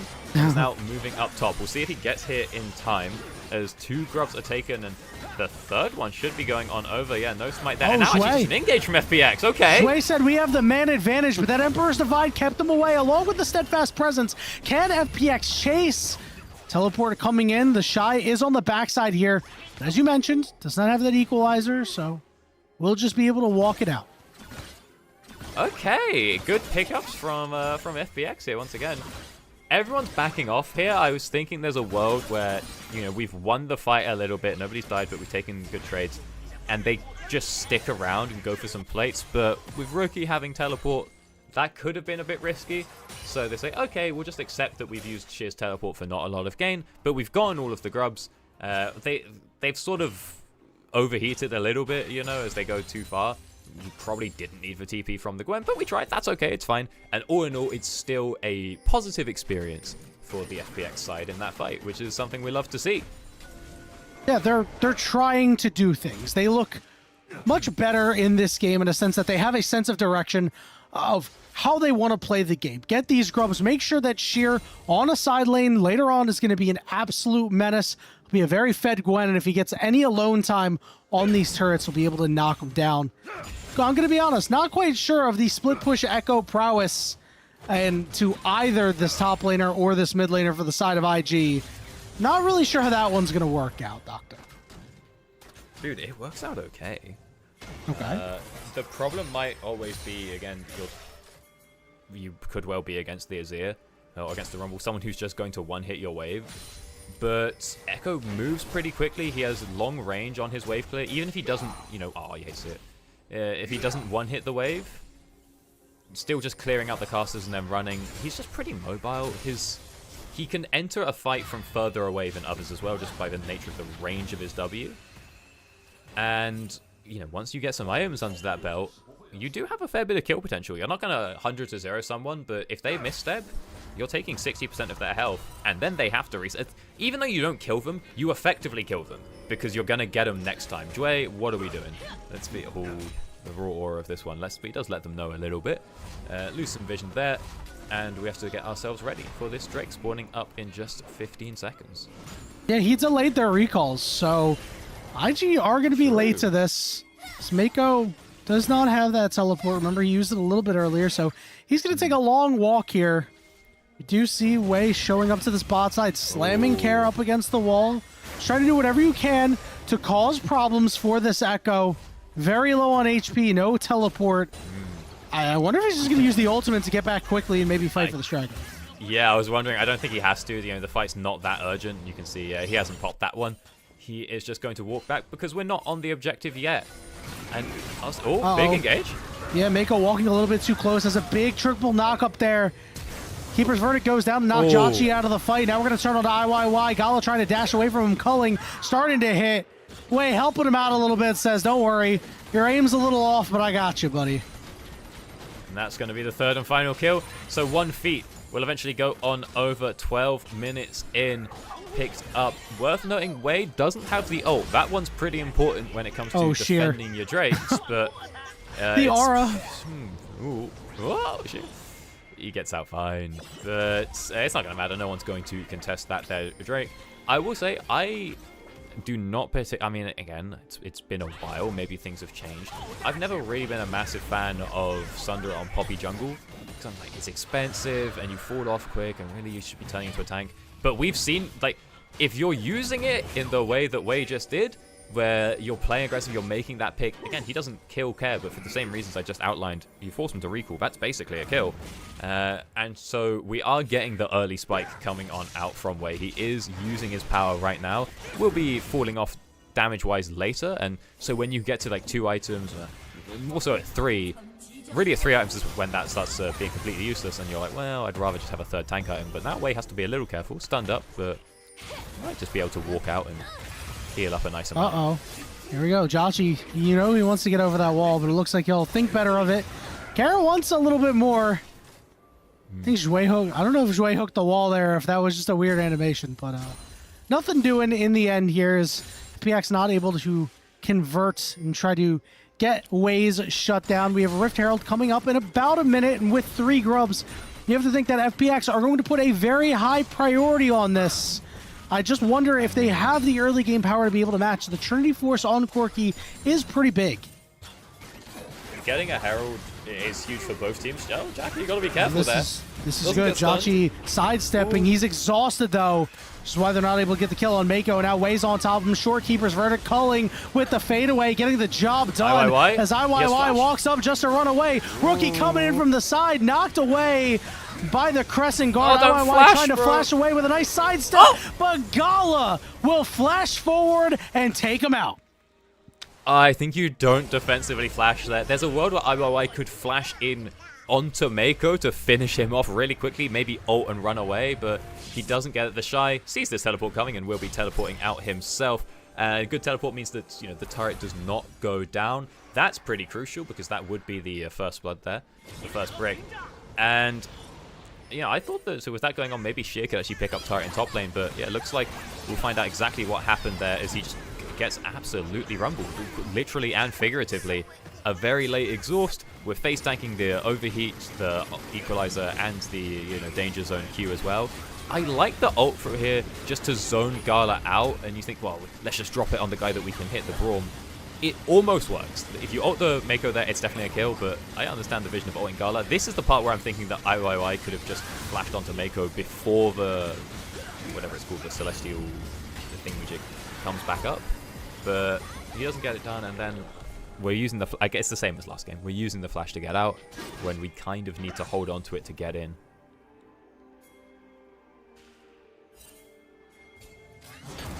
I cannot hear you. I don't know if that's a me issue or not.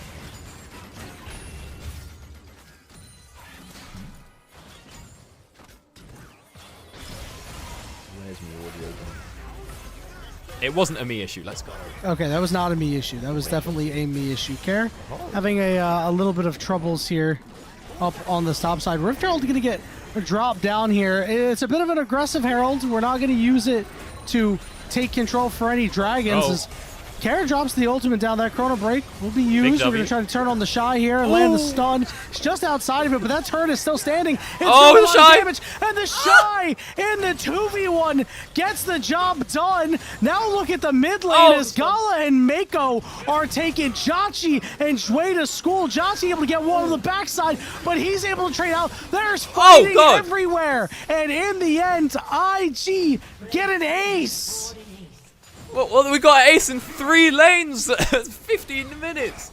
What has happened up there? Oh, God, I thought it was a bit of a keen use of the Herald. But we want to try force down a turret, that's fine. Unfortunately, Care just can't get the stun landing. The Shy just outside the range. Shy doing a great job as well to take the opportunity whilst IYY is stuck in the Herald. Like, okay, and also whilst he's deploying it and all this, to chunk out Care, because if Care's healthy going into that exchange, it's not going to work. So you'll see here, we can get it all in glorious action. Taking this time just gets Care nice and low. Care wasting the shield a little bit. And once IY turns up, you see, the Shy, he just goes right in. It's like, okay, this is my chance to flash in, get rid of that guy. Doesn't matter if we kill him or not. I just need him low and running away. If the Shy is knocked up, or he's stunned in the knock up there, he's just dead. It's a turret going over and 2 people living, but he's just out of range, so he'll survive. Meanwhile, over on the mid lane, I like the vision from Dway once again, but Braum is doing a little bit too much. The stun comes out, and Mako knows full well all he has to do is just stay close, keep that stun on top, and Gala will come through. It's a big shutdown secured, so that one is actually slightly in favor of FPX, but then because we've won the 1v2 up in top lane, of course we can win the 2v1 down bot as well. Maybe if we get the empowered Q off there, there's a world where Sheer's pulling something out, but ultimately you're stuck against a wall and another wall versus a Poppy. Never where you want to be. Hang on. Oh, big down. W. Here comes Ultimate Alder Rookie. They managed to find a way Okay, That's it. FPX. Culling going down here. The health bars are getting low. The equalizer, they can't walk back. They're walking through it and getting burnt alive. IYY and Care can't get in. The Shy with a wonderful equalizer there. This guy has been so insane this game, Doctor, from that play up in the top lane to that equalizer there. And honestly, bro, if you want to play like that guy, you can take the opportunity to learn from the pros themselves. Whatever your rank, the best way to start climbing now, you schedule a coaching session at prodiff.gg. You can work one-on-one with an active or recent player in the NACL, ERLs, or LTA that'll teach you to play like a pro, just like the Shy. Get personalized coaching for the pros today at prodiff.gg using code LPL10 to get 10% off and support our broadcast. Is the Shy on there? Can we get... The Shy is not on there. Can we get him? We don't have that one? We have better. Surely we have close enough. As that was just a generational ult. We have the Shy at home. I want this one, bro. Oh, hey, God. listen, the Shy at home is still pretty good, I'm sure. It's still pretty good. Like, yeah, there's layers that, like... Because let's be honest, when Mum says we have burger at home, like, the burger's still good. It's just not the fast food you're looking for. The Shy's pretty good. Like, so... You know, even something 90% as good as the Shy is still really good. Yeah, there's layers to the game here. But that was proof of concept, right? We saw the Nautilus engage, and then Zinzao goes, and there's a big W from Care. It only turns into 1 kill, but that's fine. We overstep a little bit, but then it's okay. FPX will back off. It's just, unfortunately, the Shy's the GOAT, and just completely decimated the team. Maybe if we just firmed it and took just accepted our fate and took a bit of damage from the Equalizer, it could have gone a bit better. But ultimately, it was just a 1-for-1. Unfortunately for FPX, though, IG have gained themselves a fair bit of control with their 5-kill rumble up on this top side, and they have gotten themselves their Atakan. And the Atakan buff with a rumble in the team fight, that's a bit of a scary one. Doom looms for FPX here. It is quite a large gold lead. They hung around a lot more in this game than they did in game 1, Doctor, but here in game 2, I don't know if it's the same. And you know what? The good news is, like we said earlier, at least FPX has shown us a little bit of something, right? Their early game, I like the way that they made some of these early plays. We're going to see them try to make another play in the mid lane here. Going to immediately blow up Rookie. All right, you see? They're being decisive. That's fine. And again, like, the W from Care from the... Oh, don't rehook in. No, you've had your chance. You had a good time. The Shy is space gliding on Rumble right now. I don't think I've ever seen that before. The question is, I don't know if they can change it. Dude, he's just dodging everything, man. Whoa. He's not going to dodge the needlework, though. That did a lot of damage. He's got to get out of there. Okay, he's a little low. It is always nice when you're against the Equalizer to have Gwen, W, and Zinzao ult. That's going to get you a fair bit of help saved. And it does make sure that nobody dies on the FPX side there. The re-engage is a bit sketchy, but again, like... Okay, I'm a bit worried because I feel like most times FPX make a good play, they then go a little bit too far, and it hasn't gone horribly wrong for them yet. But that's yet, you know? It could well be the case that at the Baron play is when it all goes wrong or something like that. And that's not what you want to see because again, we're doing good. Essentially, they're making the 10 out of 10 play, and then they're like losing like 2 points at the end, and we could just keep it at the 10, that's fine. But you are seeing, again, the effect of the Echo there, where in the W is just a nice zoning tool. As he manages to get the stun and the shield, I can walk his way on out. He still has the ult, I think. Yeah, there it is. Yeah, I'm kind of surprised he didn't drop it on Rookie's head earlier because you have to know you're not going to win that fight. I mean, the goal difference is just too great. I don't know exactly what happened there. He did have the flash. I mean, the Ryalize is putting a lot of work in. Maybe he was just waiting for the E to come back up. That's what I was waiting for. I'm a little slightly confused. Well, no, I'm not. The Hail of Blades was for lane. I was wondering if he went Hail of Blades, so maybe this is like a Nash's Tooth kind of game instead. But I think the Hail of Blades was just for lane, and now we can go for the nice Bursty Burst Assassin build instead. Jachi getting stuffed there by Steadfast Presence. Knockup is going to go down on the Gala. That depth charge, which means Shui will be able to escape. But, I mean, IYY was just shoved out of his jungle by the Shy. They are in dire straits, RFPX. 50 seconds until this next dragon is up. That would be Soul, Chemtech Soul for IG, which would, I think, put a nice bow on this game. It didn't really amount to anything there. I would like to note that Mako's going crazy with it. He's blocking basically everything in these fights. And there's so many just good Qs coming out where a lot of the time you just want to throw the Q at the first guy or just get your stun out as quick as possible. And Mako is truly respecting the value of the zoning effects of having multiple stacks of Braum passive, but not 4. And layering CC, you know, you saw it at the fight that he just takes a little step around the side, throws out that Q, hits the slow onto I believe it was onto Jachi, but he's just very comfortable on min-maxing as much as possible with this Braum, and that can get you so much. That's what separates, you know, the Mako Braum versus the bronze solo queue Braum, and a lot of other things, admittedly, but it's just a treat to watch, you know, when someone is getting the full limits of their champion. We can see what those are, but seeing someone actually do it in real time is pretty nice. As IYY, oh, big block. Oh, no. Yeah, IYY just can't get in there. And now he's going to get equalized right on top of his head. He's going to flash away from Mako. As that is Chemtech Soul secured for IG. Again, they've just had total control. There was a couple of moments where maybe you thought FPX had a shot, but it's looking increasingly grim. Exhaust down on a care. He's smacked up against the wall. And Wei will find his man. It happened. He E'd into the steadfast presence. You were right. Oh, okay, got knocked up on that one. I don't know how he got all the way to the other side of the fight, but he goes on down, and this is the scary part. Have we done it? Is this the moment where we've slightly overstepped a bit too far with the re-engage and now potentially thrown Baron? IYY, no flash, no health bar. Not really a lot of ways to get into that Baron. Sheer does have teleport. Care will have it on spawn. Run! But Run, IYY, run! IYY, no! Ooh, it's a horror. The Baron is picked up as well. The Shy gets the solo. I'll say the Shy did a great job with the Dragon as well. See, he got a pretty much perfect equalizer and waits for, I think in Fog, exactly when the Xin Zhao ult will end to make sure that he can get all the damage coming on through there. It's here. It's like, we're out. It's okay. We're good. Jue's just a little bit too keen with that hook. And then Sheer, if Sheer goes a slightly different angle, he's not going straight into the, whatchamacallit, like into the steadfast presence, but he straight lines it. There's no two ways around it, and so he can't punish the slow coming out from that there echo either. Bit of a disaster. The Baron is picked up. That's going to make these side lanes very difficult.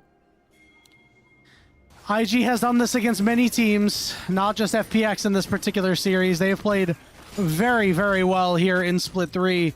They have finally appeared to become the super team that we all thought they would be. From the moment we saw this team in Split 1, everybody is just playing so well. Wei has had a great game. They're looking to wrap a bow on it. Here we go. Sheer coming from the backside. Big knockups coming through. FPX is starting to get good damage out. Wei's going to fall. Gala's still alive on the backside, and he survives that entire onslaught. He cleans up the back. The Shy cleans up the front, and IG clean up FPX. Again, the concept was there. We have the big W, but unfortunately, the Shy is too strong. IG are too strong, and they're able to just firm it and walk their way through the team fight. The concept was there, and I respect FPS because they tried it on that one. In last game, they would not have tried that team fight. This time around, they gave it a go. It's just a little bit too late, but ultimately, you know, up until the last like 5 minutes, it was a significantly closer game and a much better showing from them, but unfortunately they do still end up 1-11, and IG continue their dominant run. They have been so good. They have now cleansed themselves from their earlier loss to FPX. They have now locked a top 4 spot. I don't think we were particularly surprised, given the fact that AL were on their heels a little bit, but Weibo sitting at 5 and 6 really wasn't going to be too much threat to one of IG's spots, and for them it's just continuing this momentum into the playoffs. They do have 3 more games to play. One against Weibo. It's a good test for Weibo. One against Team WE on Tuesday. That should be a pretty big win. And then on Thursday, because we had some poor weather that canceled what would have been an earlier match between IG and BLG, they will go at it on the last day of the season for what is probably not going to amount to anything more than just bragging rights. I'm not entirely sure. Don't do math on the cast. I think maybe they could get number 2 IG could take that away from them. Yeah, But so IG, it'll be a fun yeah, game, so that's for sure. is that IG versus Billy Billy? Yeah. Yeah, that'll be on the 28th on Thursday. Yeah, I think IG would definitely have a shot to be able to dethrone BLG for the second seed if it came down to it. They're only one loss off. They're Billy Billy are 9-3 and IG are now 8-3. So depending on how Billy Billy's games go in the interim, they have no games in the interim. I see. They do have FPX, which honestly, your statement is not false. You know, they do have FPX on Monday. Another week. Yeah, it's week. You know, it might not be so good. The good news is for FPX, as you and I were hoping to see, they gave us a little bit more in this game. Is it anything to be super encouraged about? I don't know about that. If you're an FPX fan, it seems kind of doomed. Look, I'm encouraged by it. Admittedly, okay. I just got here. Like, I have seen 2 FPX games, and I say to myself, hey, they've figured it out. They did it. Okay, guys, good luck for the rest of the season. And the season ends in like a week. It took a while to get to this point, but I thought it looked good. You know, from my relatively novel perspective, I thought it looked okay. It was pretty rough. You know, game one was a travesty. But hey, you know what? They can build off of what they did in the early game. I don't know, man. It seems tough. Again, you know, we see the teams that they have to go up against, right? You know, they have 2 more matches. It's against BLG and it's against Top Esports 2 FPX. And maybe they find the secret sauce between now and then that they get. You know, they learn a little bit more against IG. They take a couple days. They go into the workshop. You know, they're Tony Stark in a cave with scraps. And they go and they play against BLG. And they learn some more. And they play against Top Esports. And they don't play until the play-ins. And then they go and they face NIP or EDG. And they say, we are not the same FPX from before. We have been through the fire. We are reborn through the ashes. And we will get out of the play-ins. I don't think it's going to happen. But we can dream. And if you're IG, everything's a dream right now. You are living the life at 8-3, comfortably in 3rd, looking like one of the top teams in the league. And, you know, it feels like almost a formality at this point, Doctor, that this team could get to Worlds. I mean, it's pretty locked if you ask me, looking at that one. That's a team of 5 nothing is people locked who in are the just LPL. goated. They still gotta win, bro. They still gotta win in playoffs. Nothing is guaranteed here. We're sending a lot of guys, though. We are sending 4. Is it 4? We are sending 4. You're telling me, again, I'm new here. You're telling me that that's a 5th place team? That's an option that's on the table. You know, they could be, you know. It's kind of weird, right? Because JDG was so good in Split 2, and they just fell off the wagon in Split 3, and they are not a team that we're seriously considering to maybe make Worlds. And Weibo's just a little too inconsistent.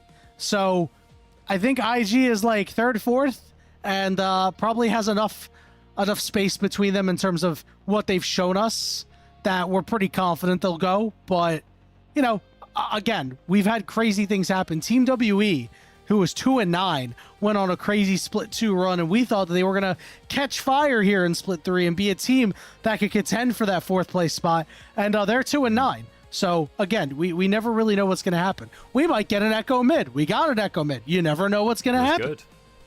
It was a great Echo mid. He did a good job. It couldn't quite get it across the line, but there was a show. He was there. There was an attempt for sure. Yeah, that's really all I can say is we get to see this wonderful outplay from the Shy once again. This guy has to be our MVP, Doctor. It's just generational. If he gets body blocked by the Herald a little bit harder there, it's over. But he prioritizes appropriately, gets out, and the second that he's out and he knows he's out, he can turn back around and start doing the damage. Because again, if you're Rumble and you're walking away, there's no damage there. You have to be facing him. But he gets it done, you know? And is that because he's the Shy, one of the best top players of all time in history? Maybe. I'm just happy to see him doing well, because I feel like there was a sort of... Obviously, off the back of the Worlds win, people say, oh, he's the best to ever do it. And then I see him again at, like, MSI and at Worlds that year, and it's, ooh, this isn't the same guy.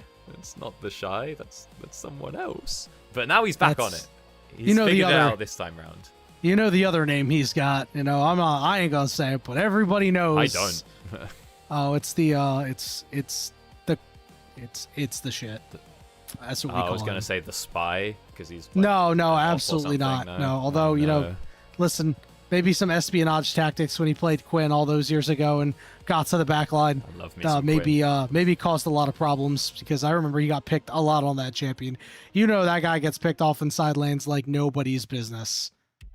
If someone's picking Quinn today, it's a good day. That would be crazy. No Quinn.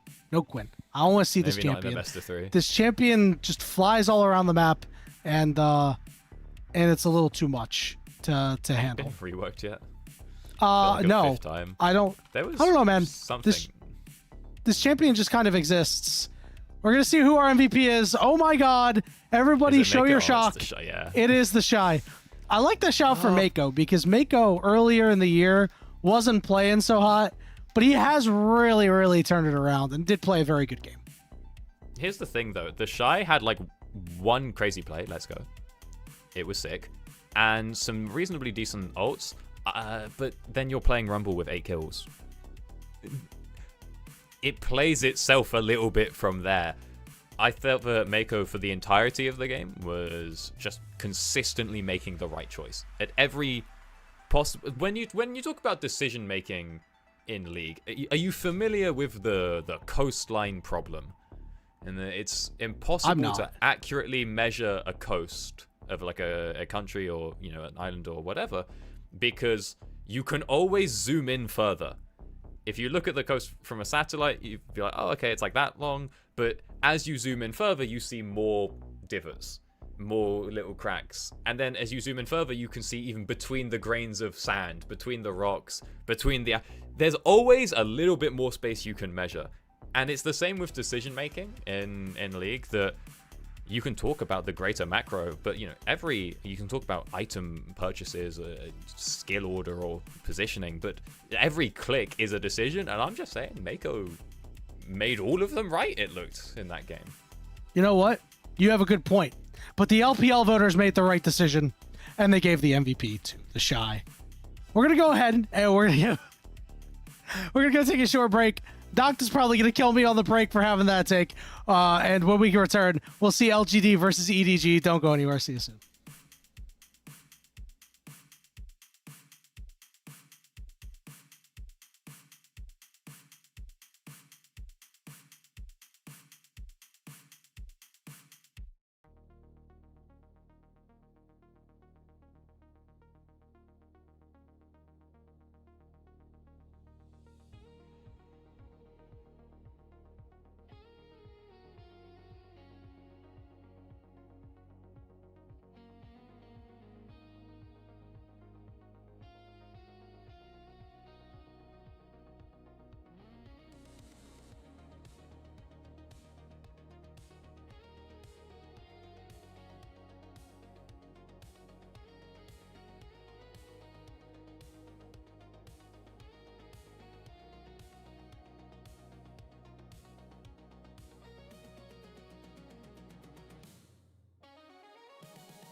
guess.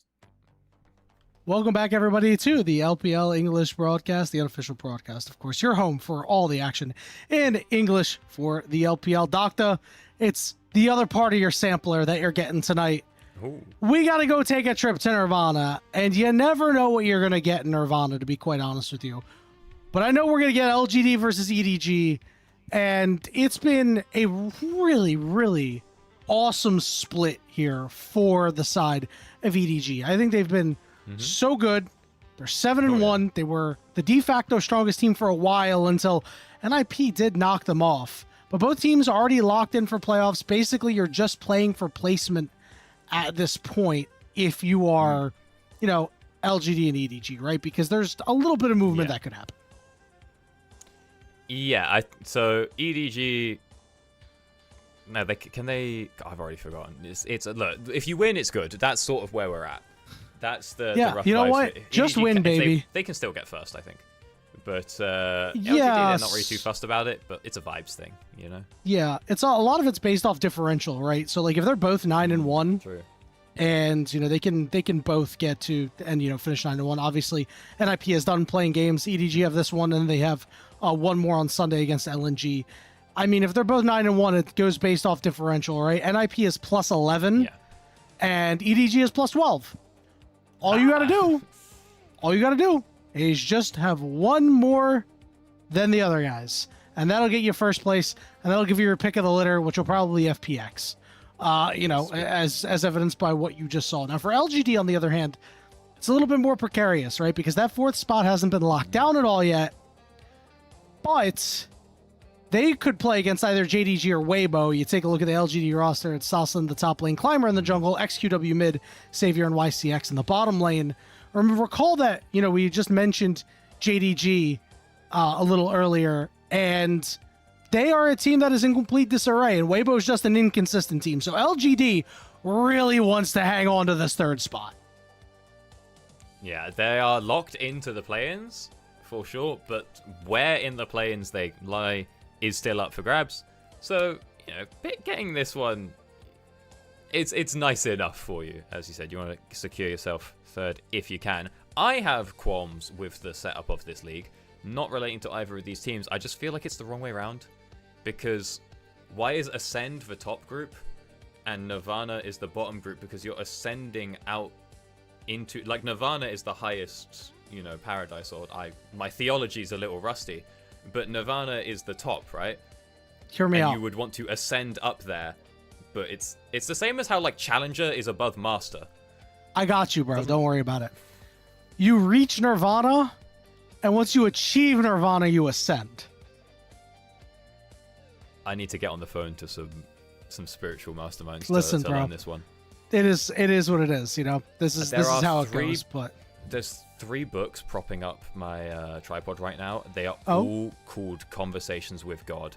Surely my one goodness. of those will have the answer. Is it the same book 3 times in different colors? I don't know. It's perfect for Nirvana, man. It's so perfect. I'll learn. What are the big things to watch out for in this particular matchup? Because you see LGD, they ran over Thunder Talk. LGD's been a weird team, man. They're a team that has been able to take care of the lesser teams, but not be able to punch above their weight, right? We had, you know, a strange, you know, a game where they, you know, played against TT in the series. You can see they're down in gold right now. It was a little weird. Their team fighting was really good in game 1. They were pretty sloppy in game 2. And honestly, they need to be able to clean that sort of thing up if they want to go try to punch above their weight and really take care of one of these teams that they're going to face out of Group Ascent. I think a big reason that you'd see LGD be very good is if they can get it done in the jungle, because Climber is a guy who's been a little feast or famine, but when he pops off, this guy pops off. Yeah, I mean, in this situation, you want this as practice versus a better team if you're LGD. As you said, if you are a lower seed in the play-ins, you'll be presumably playing a better team. And so this is a good time. This is just a good little bit of a practice run for you, where you can try things versus a better team and say, okay, is this going to work? A lot of the time, if you're like even, or if you know you're slightly better, you can try like, we're just going to muscle our way through it. the good teams are where you need the real strats. Yup. It's been a rough year for LGD, as you can see. Split 1 was tough. Hey, you lost to the best teams, right? And this is where we were like, okay, maybe they've got a little bit of hope. Split 2, 4-1 in Nirvana. It was really, really good. They ran into a really hot Team WE in the play-ins, and it was over for them. If they clinch third and JDG doesn't move, they'll be going against a JDG team that is in disarray, as we talked about. I don't know if they can take the next step. I don't know if they are good enough to definitively beat JDG, but all I know is based off the form that JDG's in, and if LGD is playing at their peak, that series could go either way, and that would be much better than I think LGD could have ever expected. And I think a big reason for that is a lot of these guys are really fresh to the league, like Salsa and Climber, YCX even, all first years in the league. XQW had some substance, but that's about it. These are a lot of really unproven players that we're really hoping that by the end of the year, you can look back and say a solid first year for them.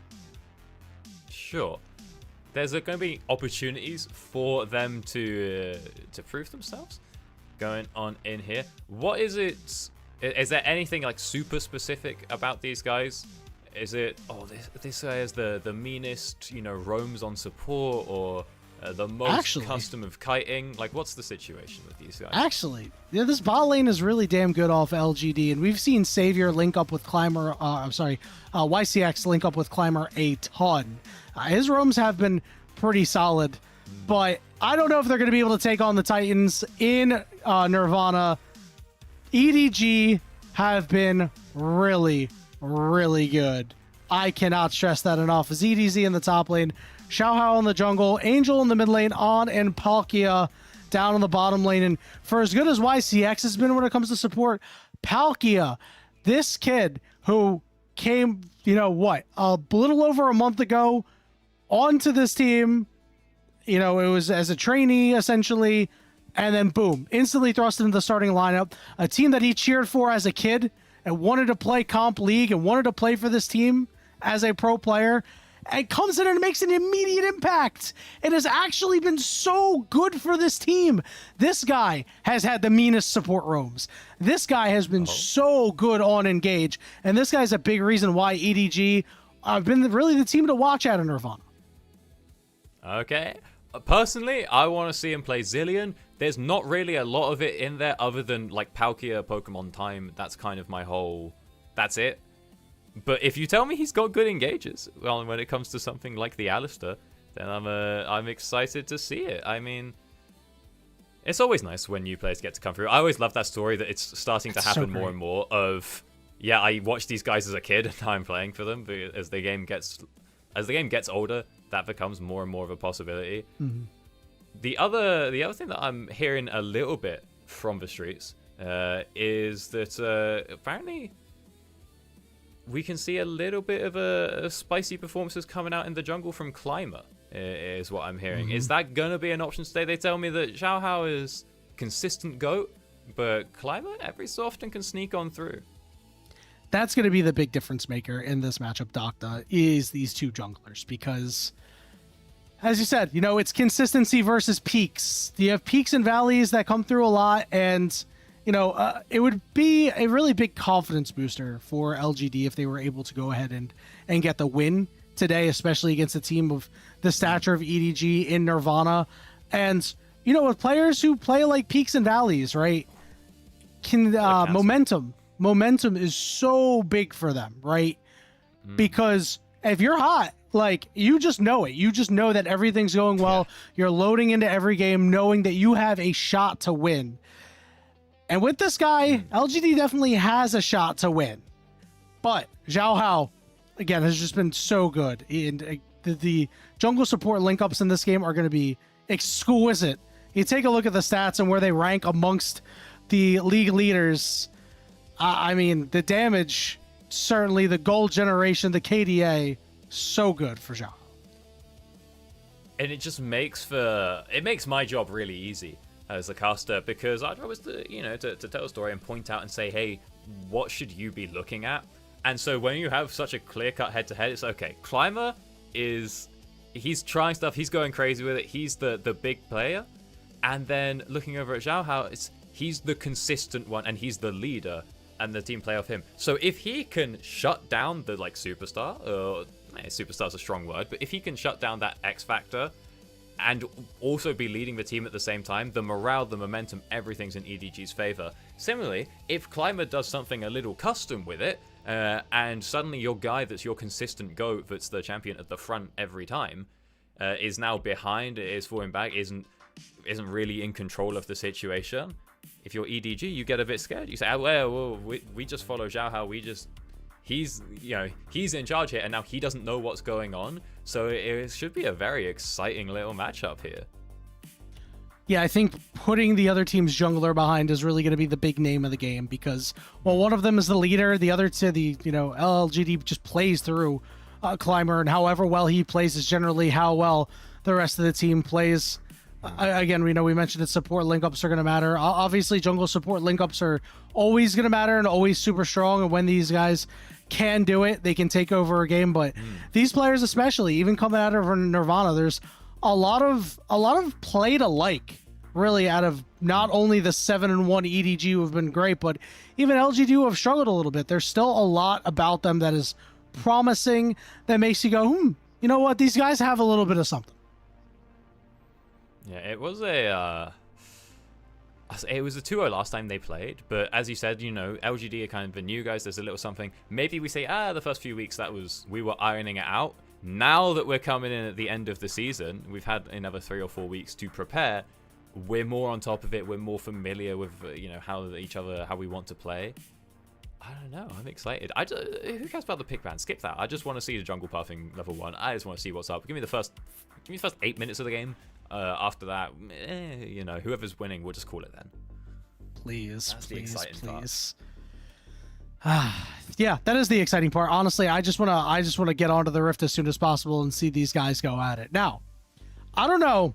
Speaking of things like Nirvana and the books that you have stacked up, have you heard the good word? Our play-by-play caster Rafa is spreading the gospel of EDG to Worlds. Oh, excellent. Now, from Nirvana to Worlds is going to be pretty difficult to get to. You got to do a lot. You got to first go and, win your play-in stage.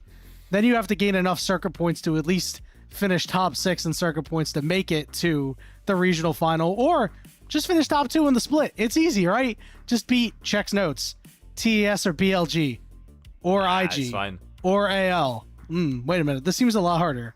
Rafa's been spreading the word, but I'm not sure if I'm with him on that. So, maths is hard, and I won't be doing it. Is it possible to get from Nirvana to Worlds without getting the first place, auto buy if you were to win the whole split? It is difficult. Okay. So if you don't finish top 2, you need a certain combination of teams to essentially be first round exits to make sure you get enough circuit points. I don't have the circuit points pulled up right now, but it is possible. It is just highly unlikely. Okay. As we head to the draft, what's likely is a lot of these common champions getting banned. Gwen off the table. No Pantheon today, I don't think, which honestly I'm probably okay with. This champion has just been running these games sometimes. Seeing a lot of Yone bans every game as well, and is he really that much of a problem in comp? It's really strange. Haven't seen too much of him lately. Just a lot of bans toward him. But he's always a champion that, mid laners can play. And in comp, he's always relatively strong, despite what solo queue may tell you. I like laning against Yone because I sit there, I say, the cooldowns are long, the trade pattern is predictable. I think it's just kind of a fun individual lane, sort of similar to Vel'Koz. You just have just enough, the right amount of things to pay attention to have an enjoyable 1v1 experience. And then I'm like, he doesn't really do anything, it's fine. And then you just play against that one Yone, you're like, oh, he has 4 dashes, his CC is tied to his dash, which interrupts my thing, but he gets to auto me during it, and his E makes him CC immune and snaps him back and gets him out of it. And it's like, what are we doing? The thing is, why does his Q dash not get interrupted if he gets CC'd in the middle? Why does it break my CC, but he gets to keep his, but then I get knocked up and I take damage and he autos me again. It's a horror. Keep him out. Ban it. Don't want to see him. But I do like laning against him for the first, like, 10 minutes or so.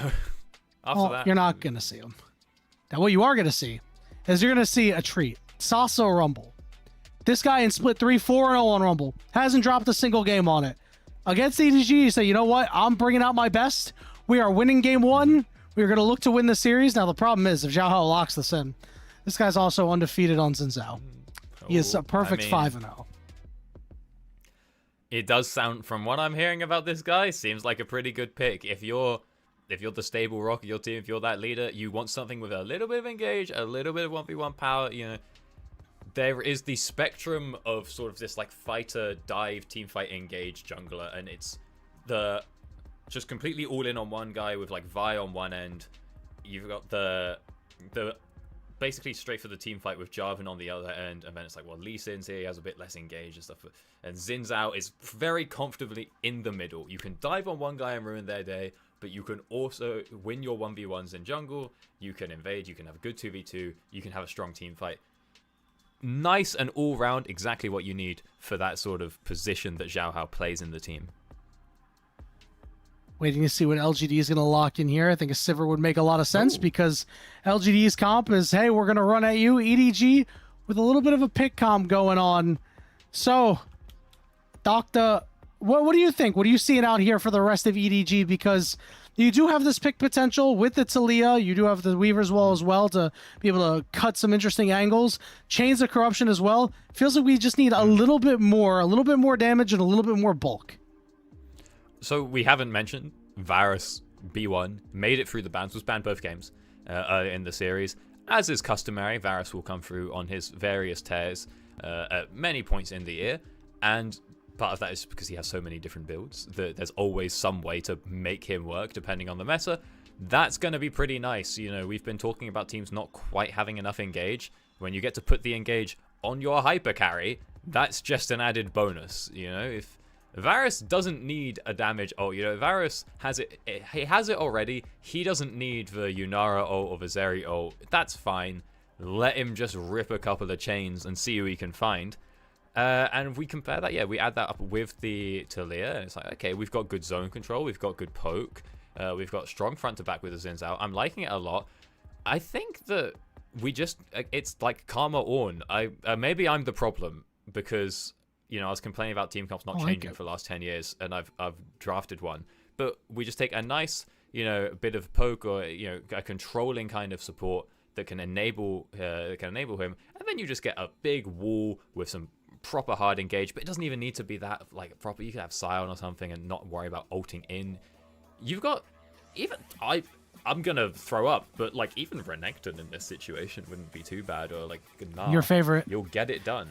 Like, I hate him, favorite. But it's going to get... Not the Pyke. No, go back to Karma. Get the Karma. Yeah. Okay. There are a couple of different options here. I like what LGD did. I actually thought that Nico would probably have been pretty okay for EDG. Not only for the poke lane, but also for the Pop Blossom. All right. We saw the Karma hovers. You said Karma Ornn. We got the Ornn. We just need a support. The game hasn't changed in 10 years. It's fine. We got a support that goes well with Varus. I don't know, man. It seems like Karma could definitely be on the table. This would be different for Palkia. I like the bans that LGD sent at him. These 2 engaged champions that he's been so good on. Keep him off balance. Make him play something else. Come on. Boo. Boo this man. I mean, I think it's pretty good. It's fine. It serves your purpose. It disrupts them. But I wanted you to be right. I'm always right. Hang on a minute. That ain't Karma. No, you don't get it. It's like the lore. It's like, who do you think's wearing the suit, bro? It's a whole thing. That's what they don't want you to know. That you had to play Legends of Runeterra to know that one. Unfortunately, only 4 of us did, and so nobody else gets to know that one. But the whole point of the Karma Varus lane is that you get the big poke and you can harass people out. What do you know? Varus does everything, and so pairing a Varus with a Nautilus hits the hook, Varus throws an E, bit of a Halo Blades action comes on out. It's basically the same thing. You've chunked them out. It's I would have liked to have the Karma, especially versus Sivir, just to be able to match her level of wave control. And it's also, you know, we've now gone ahead and locked in that it's Nico support, and that's going to be even harder to deal with the wave. So we'll have to be a bit careful down here, see what Palkia can pull off with this Nautilus, because you are going to be getting pushed in pretty consistently by the Nico and by the Sivir. LGD's last pick have, was AP the Silas. Yeah. Oh, yeah, this is true. This is true. LGD's last pick was that Silas. So, can have a lot of ultimates to steal, a lot of quality ones. Call the Forge God, Weavers, well, yeah, pretty much everybody. You know, maybe I'm not stealing Crescent Guard all the time, but hey, even Crescent Guard is good in some scenarios, especially with a Silas. Like, are you taking Weaver's Wool? Probably not. You have to plan pretty far ahead for that. It's nice to have the option, so maybe you do. The thing is, you're now getting an AP Nautilus ult and an AP Varus ult. That's pretty nice. You're not building too much AP. Late game, that's going to go crazy. Obviously, with Silas early on, it's more about CDR, health, survivability, and you get the death cap like 4th or 5th. But we'll keep it in mind. It's always funny to see that one come out. I was hoping we would get a Silas jungle today, just so I could see that one a bit more in action after the buffs. But it will be going on over to their mid lane today. But I'm liking what I'm seeing from both of these teams. The only sort of major note here is looking over at LGD. Their comp, it's front to back without a real tank, and that's fine. You have the Nico, the move speed from the Sivir, the Equalizer, and, you know, Wukong, especially with Clone. These can all be a theoretical frontline. It's just not an actual guy. And if you understand how to play it, it's the same. There's no difference between a Scion creating a wall that people can't move past and, you know, a Nico well-placed E, or, you know, a Wukong clone ulting, an Equalizer being a wall. It's basically all the same. It's just a bit harder to execute on when it's you have the limited resources to work with and cooldowns. The Scion doesn't have a cooldown, he's just there. So we'll keep an eye on it, because if LGD can make it work, it's gonna be real nice. But EDG, it's kind of a bit point and click. That's pretty good, especially when you are already the favored team in the matchup. Got a couple of interesting notes about On. He's the poke Varus. Hook gonna go down. Just very early, getting some good damage in, but Savior wants to trade back. They're going to use that heal on both sides in the bottom lane to try and keep those health bars up. He's got teleport, does On. Keep that in mind. So that's... I'm out of touch, I'm out of time, rest of song. Which Varus are we seeing often these days? I was expecting, honestly, like, hyper carry was the main flavor. With, it's definitely game dependent. Okay, that's good. I think that the poke, the Lethality, is much better of a choice here, because for all the reasons I've just said, LGD don't have a real tank. It's very vibes dependent, you know, their team fight capabilities. And, you know, if a Scion tanks a fully charged Barracks Cube, it's fine, it's whatever. If a Silas tanks it, then suddenly, sure, Silas can be your bruiser because he has health and he can heal his W with enough CDR, but now he's dying to the next Q, and maybe he doesn't get the W off in time. If any of you are working with a pseudo frontline, poke can be real nice, as we see another classic support TP back to lane at 3 minutes in. Nope. And I don't Nope. Oh, that's an Ornn, baby. Now we're getting the Varus TP up top. Oh no. And we're seeing Palkia. Like, I was confused. I was like, well, why are we TPing back to lane when Arn's resetting? Surely just walk back with him, but it's... Can they stop Salsa? Does he know? Does he know he's a knower? He stopped Salsa's back. Okay, this is big from Palkia. I'm not sure on the point of this, but... Like, what's the plan? Are we really going for the dive? Set behind Rumble. Oh, it's just because the wave is goated. And yeah, setting behind the Rumble is pretty good. That's a lovely thread from Zhao Hao. Parakia may have given the game, like, you say, why is he sweeping that bush? You know, if they saw him in there. Don't really know why Zhao Hao backed off. Oh no, it's such a bait. They see the hook come out from Nautilus. And they still have no idea. It's such a great bait. It's generational. Great bait, Irate, 8 out of 8. Now, can they actually get the kill? And they will. First blood going over to On. We talked about Xiaohao and Palkia linking up for big plays. Oh, I think Xiaohao wasn't quite ready for that hook to be perfectly timed on the spell shield ending, so that Xavier actually gets pulled in, as opposed to Palkia just going halfway there. It did cost a lot, you know, Flash was burnt by everyone in that exchange, but the first blood goes on over to Varus. But as you said, you don't get bonus gold for it, and ooh, he's picked up, actually he had the tier already, so he has picked up 2 longswords, but, you know, bonus gold going over to a tier user isn't really the end of the game 4 minutes in. And he did have to use his flash, did have to use his, his teleport as well. There is opportunity to punish that, but it is a nice play, and it's just a nice mind game when a Xin Zhao appears out of nowhere in the middle bush, because now, next time Nautilus does a really random engage on you when his ADC's farming the wave miles back, and, you know, he's just sort of going to get chunked out by Vanico, you'll be thinking, oh, what if Xin's here again? And that's always scary. You'd think the team with the Nico on it would have the trickery advantage, but now the seed has been planted in the back of the head of LGD. We do see them grouping up as a nice little conglomerate here, as XQW means he is going to be kind of homeless. He's going to take the long walk up to the top side. Climber has started up this dragon. Given the fact that you've got 2 in the mid lane and a Rumble pushing into an Ornn, this one should be pretty free. But it is going to be a very slow one. That's the Mountain Drake, the tankiest of all. And, you know, Wukong not known for his damage on the Drake. And it's a Sheen, you know, maybe with a longsword, the attack speed steroid will get it done. There's not a lot of damage there. This is taking a really long time for him. And that is time that Xiaohao is farming camps, getting XP, getting closer to 6. Not as major a power spike for him, but it's also time that the bot lane are pushing in that top wave. And Xiaohao can make his way up there. I think if Xiaohao's close to 6, he might be able to pick it up off this crab, and then we could turn that into a dive. XQW has to be Chains of corruption too. Oh yeah, they just stole everything and jacked the life of On, and now Palkia has nowhere to run. Gonna give that one. No. Oh, okay. We backed off because we did see that Xiaohao and Angel were nearby. I'm not gonna lie. I think they should have committed, but I respect it. Good face check. Is the phone going to get there? It does get into the bush in time. No flash out. Wait, hold on. 6, but... Wait, now you're just dead. Wait, what? No, sir, surely you're not just dead here. Okay. Palkia, wait. Oh my god. What? Welcome to Nirvana. Welcome to Nirvana, Doctor. Welcome. Enjoy your stay. Ooh, that is the most Nirvana play I've seen in my life.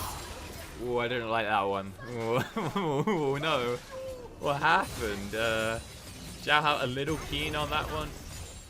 Doesn't quite have the huge CC duration that he would like. No Halo Blaze, but he doesn't get the knock up onto XQW. And Parakia, you're level 3 on 100 health. You're a bit far up.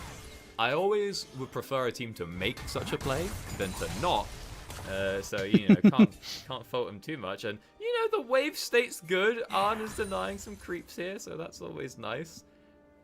Other than that, there's maybe some notes, maybe some things we can work on, but, you know, let's not get too into the weeds of this one.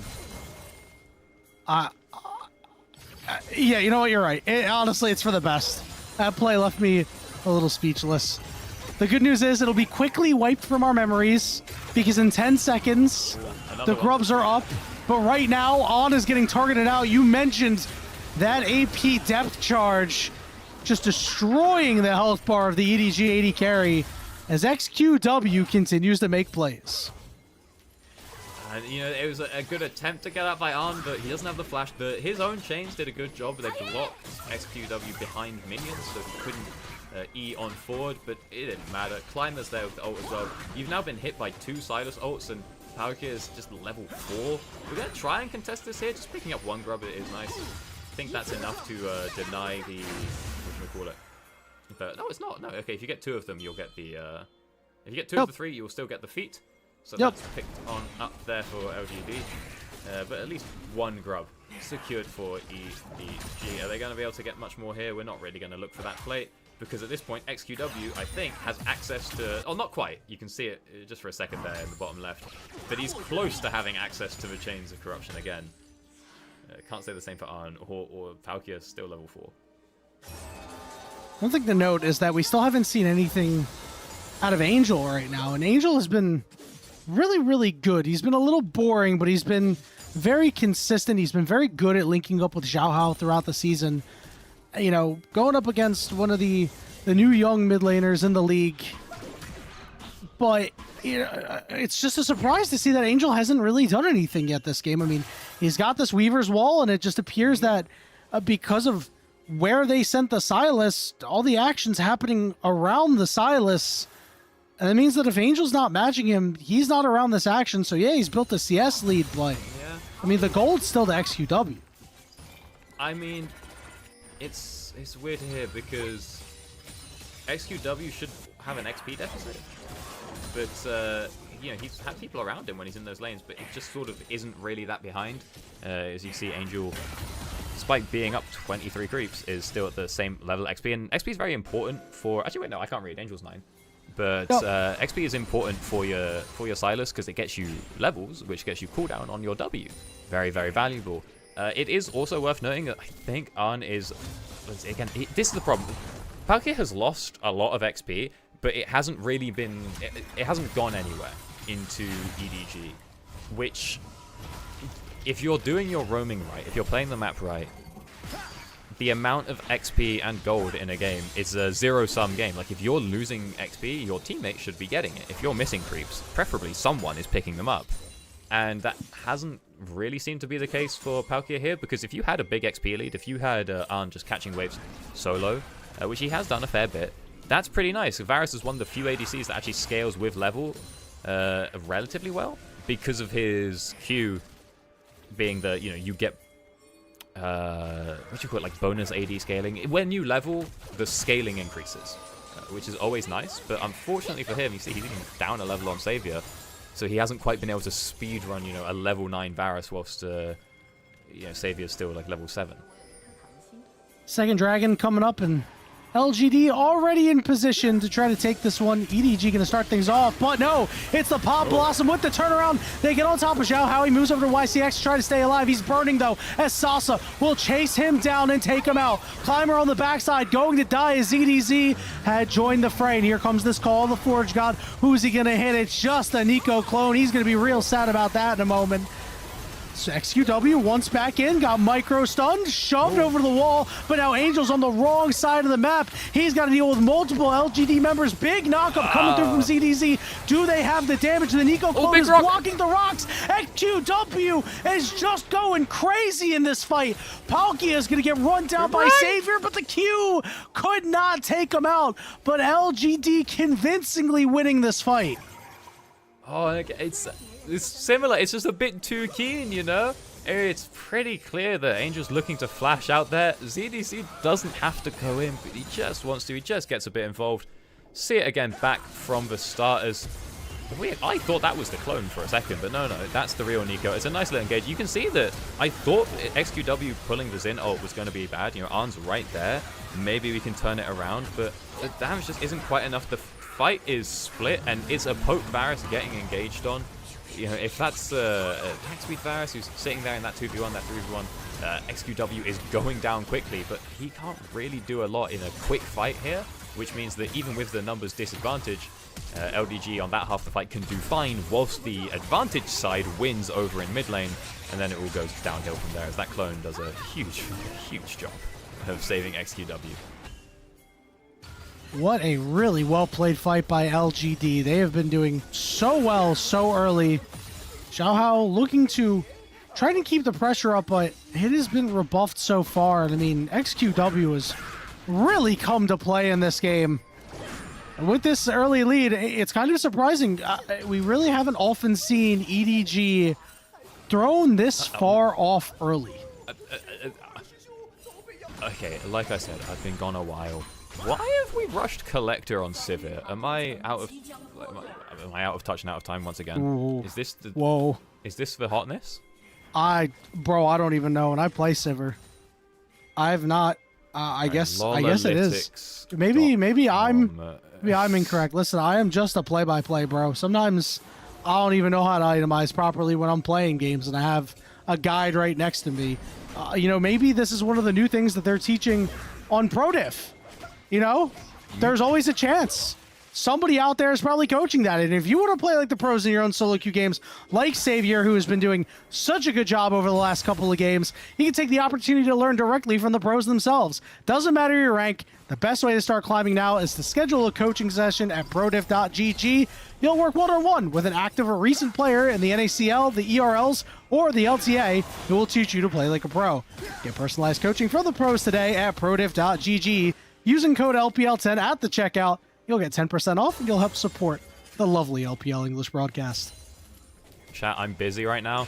Someone sign up, get some coaching, and ask about Collector Civic. It's new to me. I'm looking up the stats. It's not looking great. Does this mean Lethality Sivir is back? Because let me tell you, dude, I love playing Lethality Sivir. It was broken. It was mean to play. Was it? But man, when you played it, it was a blast. I never heard that one in my life, and I've been around a while. Well, what I have heard is that Rift Herald is an objective that gets done by teams that are in the lead most of the time. Not all the time, but LGD are going to be the ones to start this one up. EDG just looking for a way in. The problem is, LGD's comp, they're so good at fighting early. Alki going to land a hook down onto Savior, who's going to flash away. Equalizer going to split the fight up. YCX over on the backside, trying to get things done. Knockups there. Climber is now spinning and trying to win. Triple knockup coming through. XQW gets stuffed, but it doesn't matter. LGD just runs over EDG. Just walking their way on through as the comp is built to do. You get a couple of spins in there. I was saying you get some severe damage. I don't know if you do on this build, but it's enough. It gets them through, and they'll make their way over to that there Rift Herald. I would say it would get them points for the feats, but they picked those ones up ages ago. So they got that going on too, and they've got themselves the Herald to try and knock down a cheeky breaky turret. And again, you see EDG, they have the idea here, but nice little snipe on the shield, but it's too deep and it's so far. You know, Palkia is so far up, no one can really follow. And again, you have the poke Varus, you kind of want to hit a few arrows first. I see the vision on the engage on the Sivir, but again, it's when Palkia's going in really deep, which means that no one's left to appeal for Arn. Maybe Angel could do it, but Arn cannot really defend himself in any way because he's poke Varus. He pokes, and if someone's on top of him, it's a bit over. Yeah, Climber easily going to be able to get on top of that guy. Little to no resistance. And right now, it's not a huge gold lead, but it is 2,000. Just coming around to the 17-minute mark. 45 seconds until this next dragon is up. LGD can put themselves far and away ahead in this game. You manage to secure that, the pressure will be on EDG all game long, and you can already see they're headed to the area. So I'm thinking maybe the Collector was to try and just match Varus poke in lane. You know, in the same way when you play a controlled deck in a card game, maybe you put a bit of aggro in there just to beat the other aggro. I like this. But that's never played it in my life. But yeah, sometimes the blue deck will have some red cards, am I right? But that just isn't really how the lane went. So I don't know. Because I get that sometimes, you know, you're playing the hyper carry, you're like, well, I'll get the aggressive thing to stop myself getting aggressed on instead of getting, like, you know, Yuntao. But we've been chilling. There's been lane swaps. We could have got the Yuntao. It's really not important. I'm just kind of curious. I hate being that guy who's like, oh, let's talk about the builds. It's really, most of the time, it's irrelevant. I'm just a curious customer. As just curious this Drake lad. is It's picked all up good. with no contest. Yeah, now, what are EDG going to do with this? Because they burned both teleports. Like, ZDZ and Angel teleported here. And we have gotten... I don't even see any vision on the minimap down in the jungle. I mean, they picked up the red buff, sure. But if Climber can... No, Climber's not going to be able to swipe that. Okay, so you invested 2 teleports for a red buff. Now maybe you'll get a kill on the Wukong. Knockup coming through. Dueling Call the Forge Gods. Oh my goodness. It's the 3v2, and now YCX is here. Palkia is going to fall, and look who's burning alive on the other side. Now it's the 80 carries going band for band, but On's got to flash away. LGD are just putting exclamation points on this game. And if you can get the fight in the little choke there, I don't even know if the equalizer even came on out, but you just don't need it when you've got SQW and you've got Climber coming on through there. You hate to say it, I don't know if Arn had to flash out. The savior damage wasn't all that. But Arn did get a little bit of damage out himself. He is starting to get there. He has nearly finished that Mana Moon as well. But yeah, you can't be fighting the choke. Let's just see it one more time for the fans. It's such a massive collapse onto the Wukong, but he's so far away already. And then when the Ornhorn comes on through, I don't know if they forgot that XQW had it, or I think he must have pulled it quite a while ago. It's suddenly, you're getting 3 people hit by a Cyclone and an Ornn ult. It's a bit of a horror. Arn finally manages to get a kill. He has time to hit the Rumble. He's hitting him on his own. He's getting all the Blight stacks popped and Power W, Max Rank Q, it's all that. It's getting there, but again, it's just not really enough to actually 1v1 Savior. But Savior also didn't have damage, so people were turning up, so Arn just plays it safe. Flashes on out. So he's gone Collector into Flicker Blade. So is this just Q spam Sivir? Yeah, why not? You've got all the CDR in the world. I mean, the Q still does good damage. I mean, they did nerf it when Lethality Sivir was really, really strong. But I mean, it's still good. So what I'm thinking is, because this could be niche. Talking about too much maybe. But cheeky freaky knocker. Oh. All right. Well, the good news is they've broken this up, so maybe we won't. Call the Forge God coming through. Oh, big a little delayed. It is going to hit Savior, but we're not actually going to be able to get anything off of it. So there's a world where I'm like, this is just to match Varus in teamfight, but I'm like, they have frontline and you have fake frontline, so you can free hit as the Sivir. Yes, but like with this option, you hit someone and then you get another Q back up and throw the Q again, and you hit someone, you throw another Q. ICX gonna get knocked up, gonna get hooked, gonna get blown up. He's just dead. Now this means that Onacon have to back up to LGD. The throw magnet of the LPL may have just claimed another victim. Oh god. EDG are not super far ahead, nor do they really have full control here. LGD really want to weigh in. Big hook. They're going to be able to blow up Sasa as well. And now it's time for EDG to find their way back in. Climber still hanging around, but now he'll finally go in full retreat. Weaver's wall coming through. It's going to cut off Savior. They will just take the Otacon and walk out. So EDG finally playing a bit like the team we know them to be. Okay, good job controlling the area. That's what your team's looking to do when you've got yourself the Taliyah, Ornn, and Varus. But they get it done. They play it slow. We don't overcommit. Just a little bit of push, a little bit of poke. Keep everyone off that objective. Don't die. And you'll be able to pick yourselves up that there Atacan. Again, look, you've got a guy who is struggling to deal with tanks right now in that there Varus. And similarly, it's poke from Taliyah. If you collapse on one guy, you get that one kill, you get the explosion, that's % max health damage going across, and the slow, which means you're then going to land more Qs from Varus, more Qs from Taliyah. So it's all coming together from those two over there. And again, the LGD, because there's no real front line, but there's like the fake front line, having a big AoE slow it's a lot harder for them to execute what their pseudo tanks are doing. And just having a big AoE slow is suddenly like, oh, Silas can't reach the guy he wanted to W, and instead of living for 25 seconds, he's lived for 3. Things like that can make a very big difference in these fights, as EDG are walking up blind into this Drake, but they don't have a lot of ways to get over that wall, and I don't think LGD want to pick a fight. So LGD might be able to go ahead and grab themselves this one. EDG walking around the side. XQW, you are 5 miles away from where you need to be.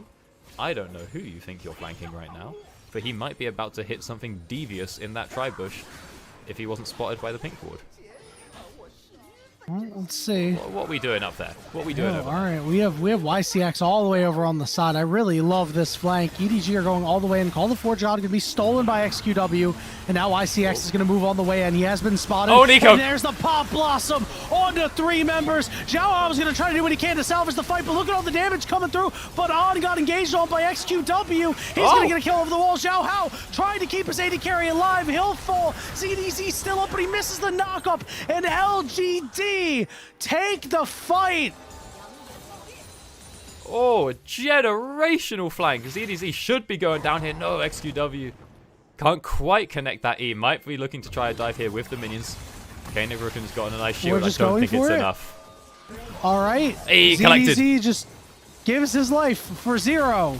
That's going to be Soul, Infernal Soul, secured for LGD. The Baron is up in 50 seconds, and they are so damn strong.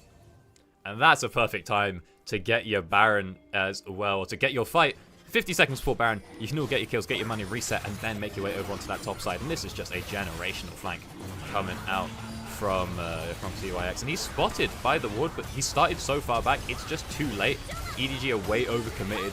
Boom, nice big pop blossom, and we just throw everything on top. Arn actually puts a bit of work in here. Is doing reasonably well for himself. See that I think he had stacks already from his ult coming out, so he gets a fair bit of damage there.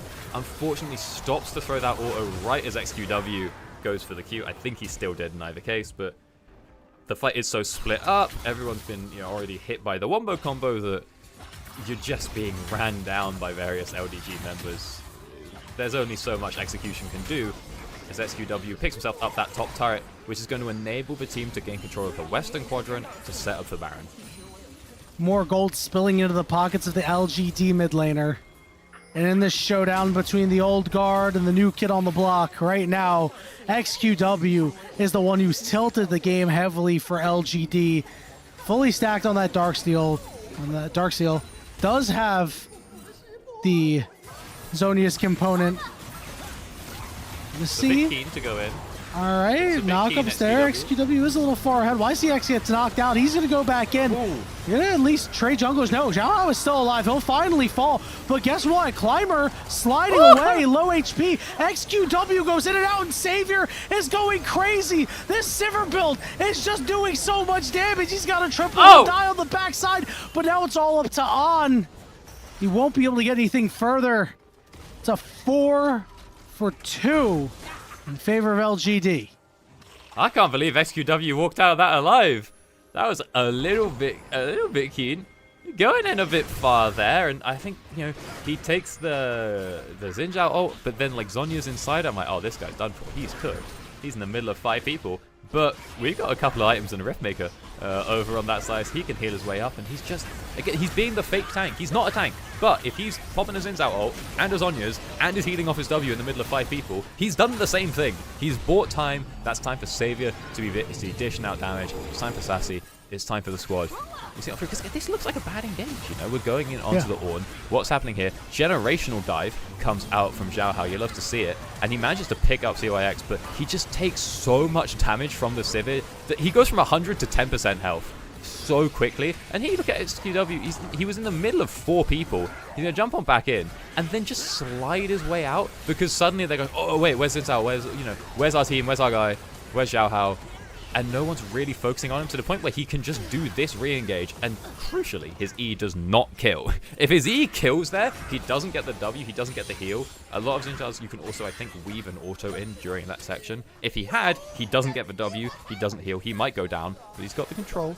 And so he makes sure that he gets that Kingslayer, he gets himself a fair bit of extra health so he doesn't die to a random bit of poke. And that means that he can stay alive long enough for the boys to go ahead and secure themselves a dragon as well.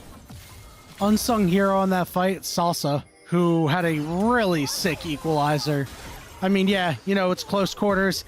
They're easy to hit in the jungle sometimes, but I mean, he landed on 4 members, and that looked like a fight that EDG might have won had it not been there, but this means that LGD still in full control, utilizing their Baron down on this bottom side, taking that tier 2.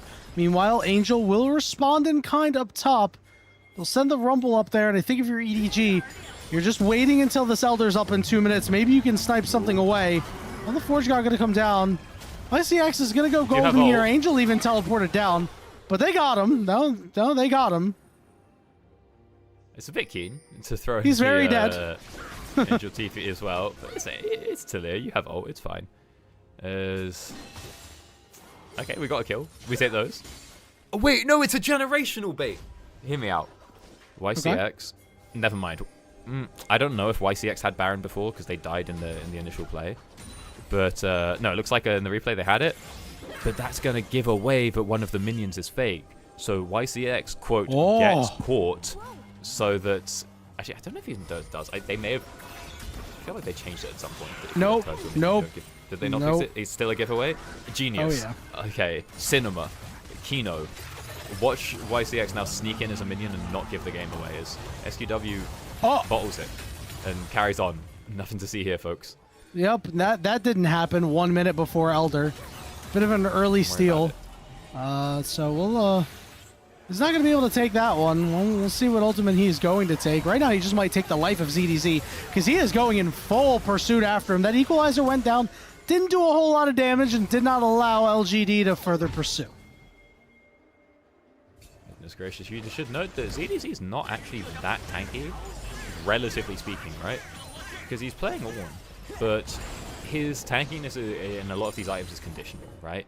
The Kainic Rooken is mostly on the shield. If you can break that, you've got less magic resist than other options. Now, the shield's pretty big, but still. And then it's the same with the Undying, Unending Despair. He has to be in combat to get the heal out of that. If he's just getting poked, it's not really doing a lot. And again, the Randuins, it's nice if you're getting, autoed, if you're getting crit by the Sivir, but you throw out a couple of rumble pokes here, a couple of severe Qs, it's not really doing that much. So in a big team fight, Ornn is actually going crazy, but hang on. In these little We've got a diabolical flank going on here. Oh, the question is, can they find XQW? Can he link up with anybody?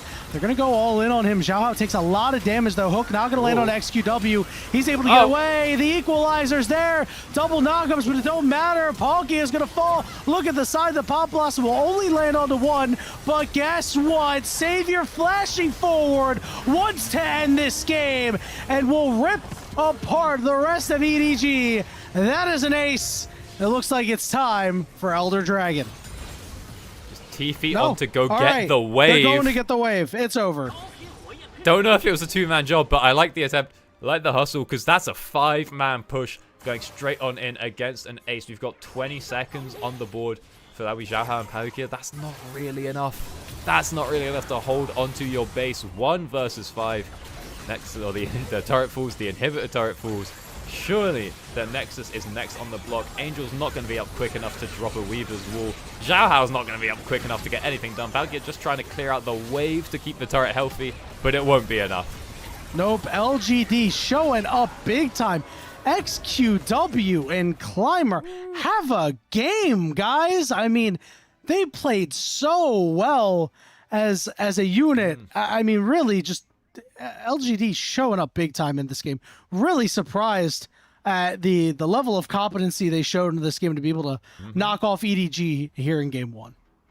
You know what? You said earlier you don't want to see the Crescent Strike coming out from XQW, but 2 fights there, it put in a lot of work. At the end, it did. He's getting in, he's sneaking up, and he knows I'm 1v3, but the Varus isn't going to be able to touch me. I've got my no Varus button is more important than the massive AP nuke of the Depth Charge or of the Chains of Corruption. Press that one so he can't get poked on. Out. Gets involved in the mix. If he's not getting chunked out by Varus, he's allowed to keep on healing with Kingslayer. And then once people start turning up, bada bing, bada boom, slam that Zhonya's. Do it again by yourself. Because you can, W Zhonya's and then W again. You've got your whole health bar back. Not really, but, kind of. Close. And then you're good. And if anyone's going, oh, we really need to deal with this guy, which Arn kind of was, and he's sticking a little bit too far up. He's overstepping to try and get that Q, which everyone knows is coming, so the Zhonya's is going to happen. Once he oversteps to try and get that Q, boom, flash forward from the Sivir.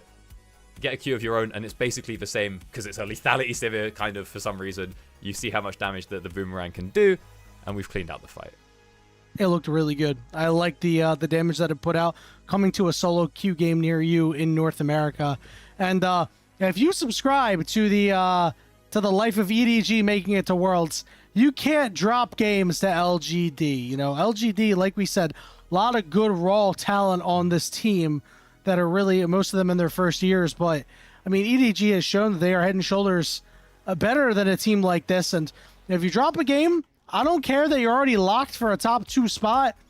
There should be no tomfoolery here. You should want to get that number 1 spot because, Team WE up top in Ascend, while their record doesn't look that great, they've won a lot of games. And that is not a team that I would want to face if I'm in Group Nirvana. I want to lock that top spot.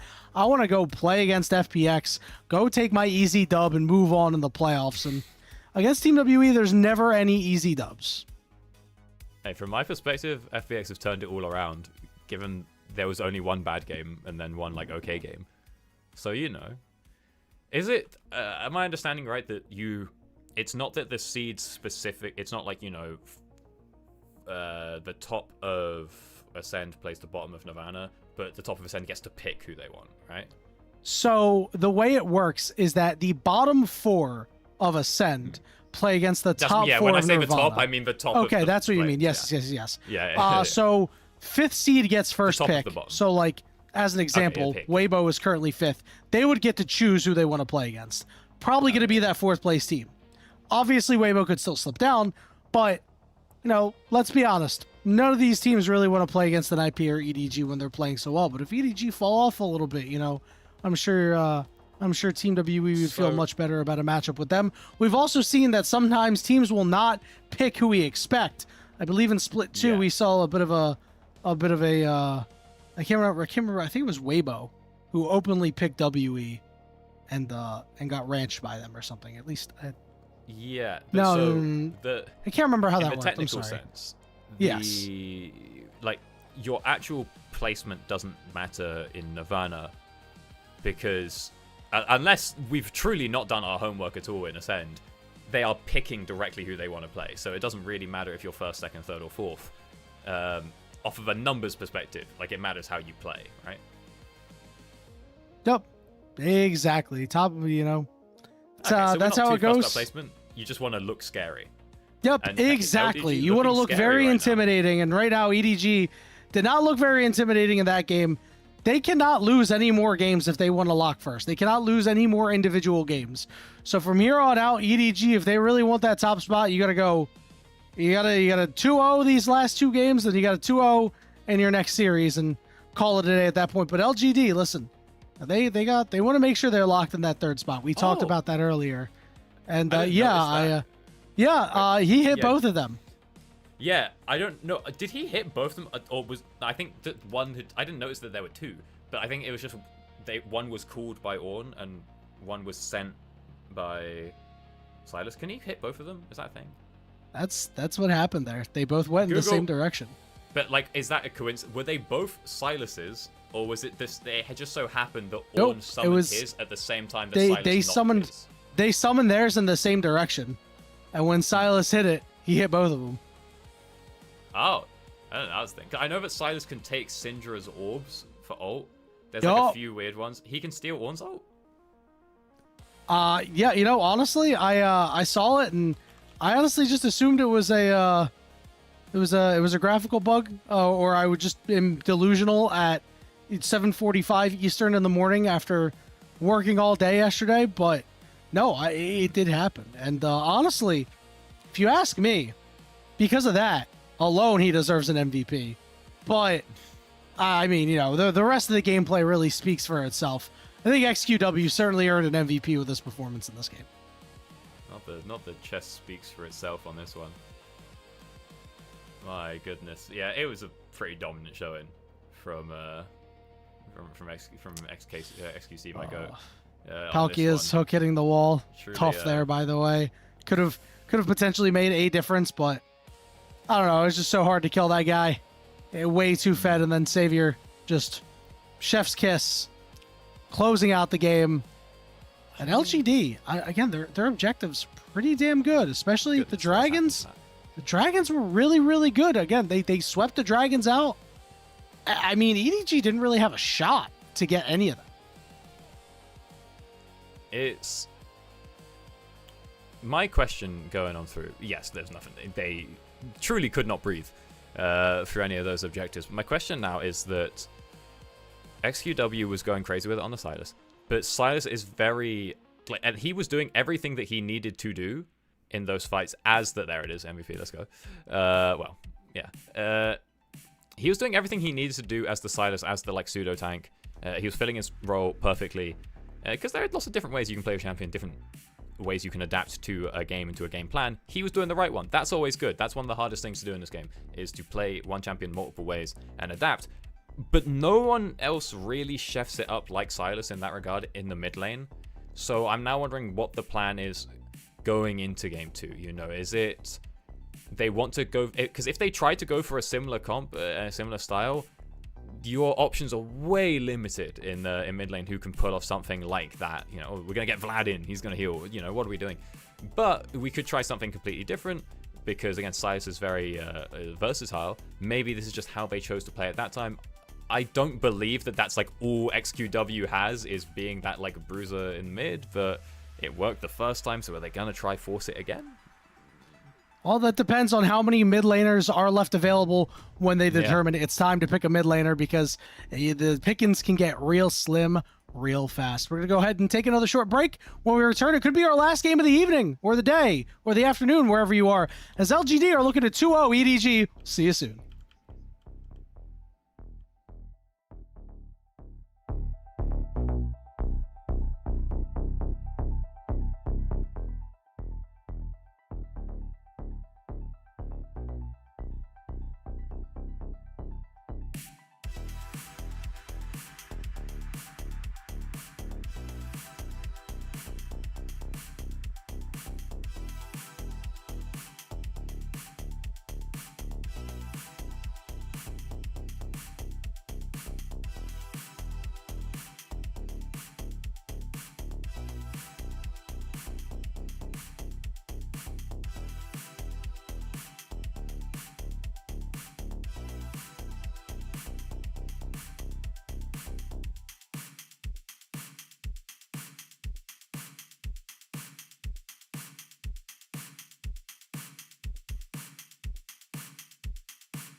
Welcome back, everybody, to the unofficial LPL English broadcast over here on the LPL English Twitch channel. LGD sending reverberating shockwaves through Nirvana, taking out EDG in the first game. EDG now with an even differential against NIP. That has big implications for potential first place, but EDG can't even be thinking about that right now. They got to get out of the series alive, because if they take an L in the series, that's it. All their hopes of trying to get first are going up in smoke, and they're locked into second. But I would like a nice game 3 though. Yeah, it was an exciting game 1, and I've been talking about how I'm interested to see how LGD are going to, change things in the comp now that we don't have that silos option. So it's going to get even more interesting once we go into a third game of Fearless Draft. Fearless Draft, best thing to ever happen to this cursed game. And so I'm hoping that Edward can pull something out going on into game 2. Because, I mean, there were a couple of cracks here and there in the LGD plan. Yeah, there were, and there are certainly some exploitable areas. I think that one thing that LGD did really well was, this lane swap that they had, where they, elected to put XQW up on the top lane, paid off in spades, right? Just getting that guy up top, and he was able to just do his thing, really, and have a good time. And the fights up there just happened to go their way. Again, we were really confused at Palkia's over aggressiveness, and honestly, Palkia did not have his greatest game. Most of EDG did not, but that guy who has been really, really good, I don't think he had his greatest game. He struggled quite a bit. I saw the vision, when you because you were telling me about this guy. I see the first few minutes. I'm like, okay. There's nothing I like more than a support who has very proactive and strong roam timings, and really understands how to play the map. Admittedly, as we get here to the LPL, we should be more expectant of that. I'm just happy when I see it from like a third seed team in like a EMEA Masters or something. True. Like, that's my goat. Because there are very few players in those leagues that can do it, and they do it really well. And so I see Palkia trying. I'm like, oh, okay, he's cooking. He's doing the thing I like to see. I understand where we were coming from, and then he's level 3, and everyone else is hitting ults, and I'm like, ooh, he hasn't. Sad. He's got half of it down. He's got the going places, and you're allowed to like sack XP to do it once, maybe twice, but you need the XP at some point, brother. So we maybe have to dial it back in a little bit going on into this next game, but I'm still excited to see what he can do, what he can prove, if that was not his finest work.